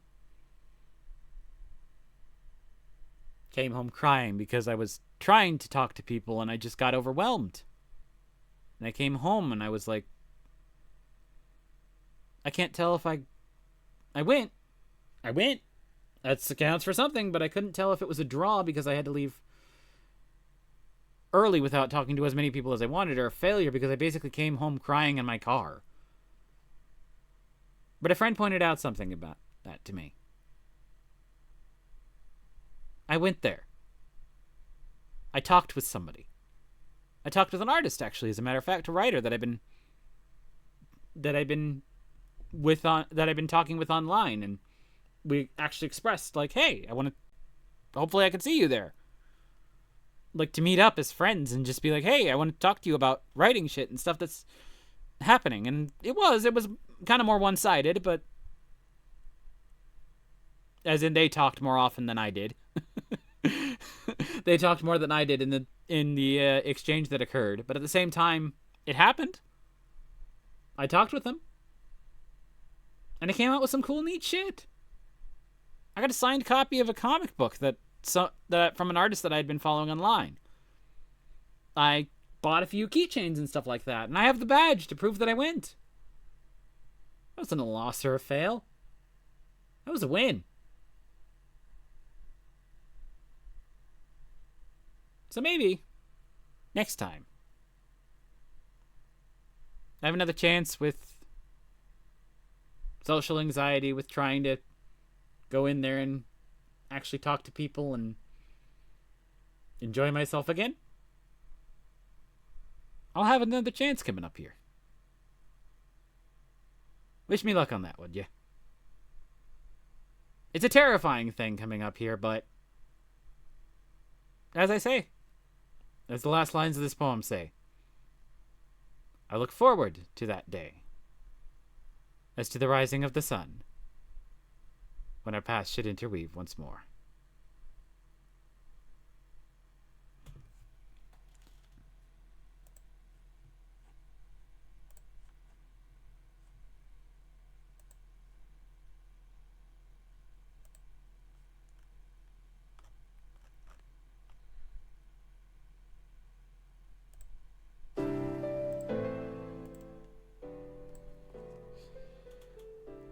Before I leave, I do want to take a couple of moments to thank a couple of actual people who have also been who have also kind of contributed to this as well. To flip back for my title screen here, I guess. A big thank you to Thornwolf, aka Nicole Dornsife, who is the artist behind the logo up there at the top. Much appreciated, and I very much appreciate everything that the work that went into it and everything like that. To a couple of other people that I wanted to mention as well. To Fizzy J, that's the person who did the little icon that you see there in the bottom corner, who's been basically acting as my proxy for this whole stream here. I want to thank them as well. Hey, again, another real person, another real artist out there who's been doing stuff for a while. I very much appreciate the work, and I'm very, very, very, very pleased that they've been the one that I managed to get a couple of commissions from them to work as my little like PNG tuber down there. Much appreciated, and I'm super glad that a lot of these that you were available, and I was able to get that work from you. And you know what? Let's give a couple of other shout outs to people who may not be as directly involved here, but big influences as well. Arcanteal, Legacy, Hugo Jackson. First of all, go read their work again. Legacy. You can probably find it easier under Hugo Jackson, but the writer name on most things has been Arcanteal Pango Fox. They've been them and their community have been super helpful during this time period. It's been a genesis of a lot of the stuff has come actually from my experience with them and how open and accepting that they've been in comparison to some of these other groups. So it is astounding, a wonderful community that you've built up. It is amazing with regards to that, as well as me being inspired more about my own writing to talk to another furry author who's been working with that sort of genre and stuff like that for a while now and sharing their experiences through that. It's been awesome, and I greatly adore any time I manage to hear you talk about that, whether that's live on your own streams or whether that's watching back through your old videos. Again, I want to say a big, huge thank you to, this is the one, oh god, I'm hoping I'm getting where's the book? I have it around here somewhere. This was unplanned, this was not part of the thing initially, I'm trying to find it, where did it go? R.A. Meenan, that's the name. Okay, R.A. Meenan, M-E-E-N-A-N. They're the ones who I was actually able to talk to and, like, get to know at another FurryCon last year. And again, that was a very minimal thing, but again, you were like the highlight of the con. The highlight of the convention for me, where I was able to go in and talk to you and be like, hey, I actually saw somebody I know from online. So that was, amidst my social anxiety, that was a super exciting experience, and I'm super happy that I was able to do that. But yeah, so there's a lot of stuff like that where, yeah, it's little things like that, but yes, it's included. And of course, I do also want to thank anybody who's been sitting here and stopping by watching this. I will be putting this up on YouTube at some point because I do believe this is a big, huge thing. This is very, very important to me, and I want to be able to put this in a place where I have this available. So yeah, thank you to everybody who was watching, even if it was mostly silent this whole time. I see you there, Downright Lie. I was going to include that. Thank you. For the comment like that. It means a lot that I was able to reach at least one person, even if only one person. I'm super glad that you were able to enjoy it. Again, I will be putting this on YouTube because, again, I think this is important. I don't want this to just disappear off of Twitch. So I do have this recording. I will be posting this on YouTube and making sure that this all gets up there and available for further watchings, or if anybody else missed it, or I will be also promoting it a bit because this, again, big event for me. I wanted to do this for a while now, and I'm super excited to get this out there, and I'm not going to just let it go by that easy. But yeah, okay, yeah, this was, oh my god, that was 3 hours of me talking.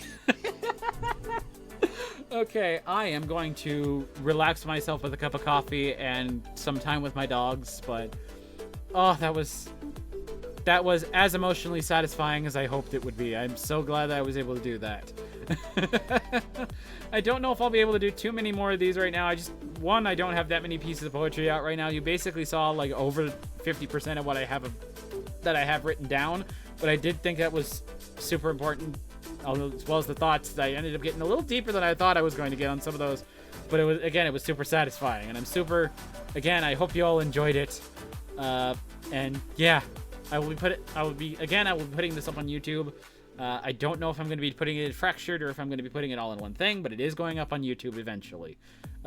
Probably soon here, but since I have a few days off, I might insert it just somewhere along the line, but yeah. Oh, that was a lot. Okay, yeah, I need to take a breather now. But yeah, thank you all so much for watching. I am very much appreciative of all of you, of anybody who stopped by and watched, even for a little bit again.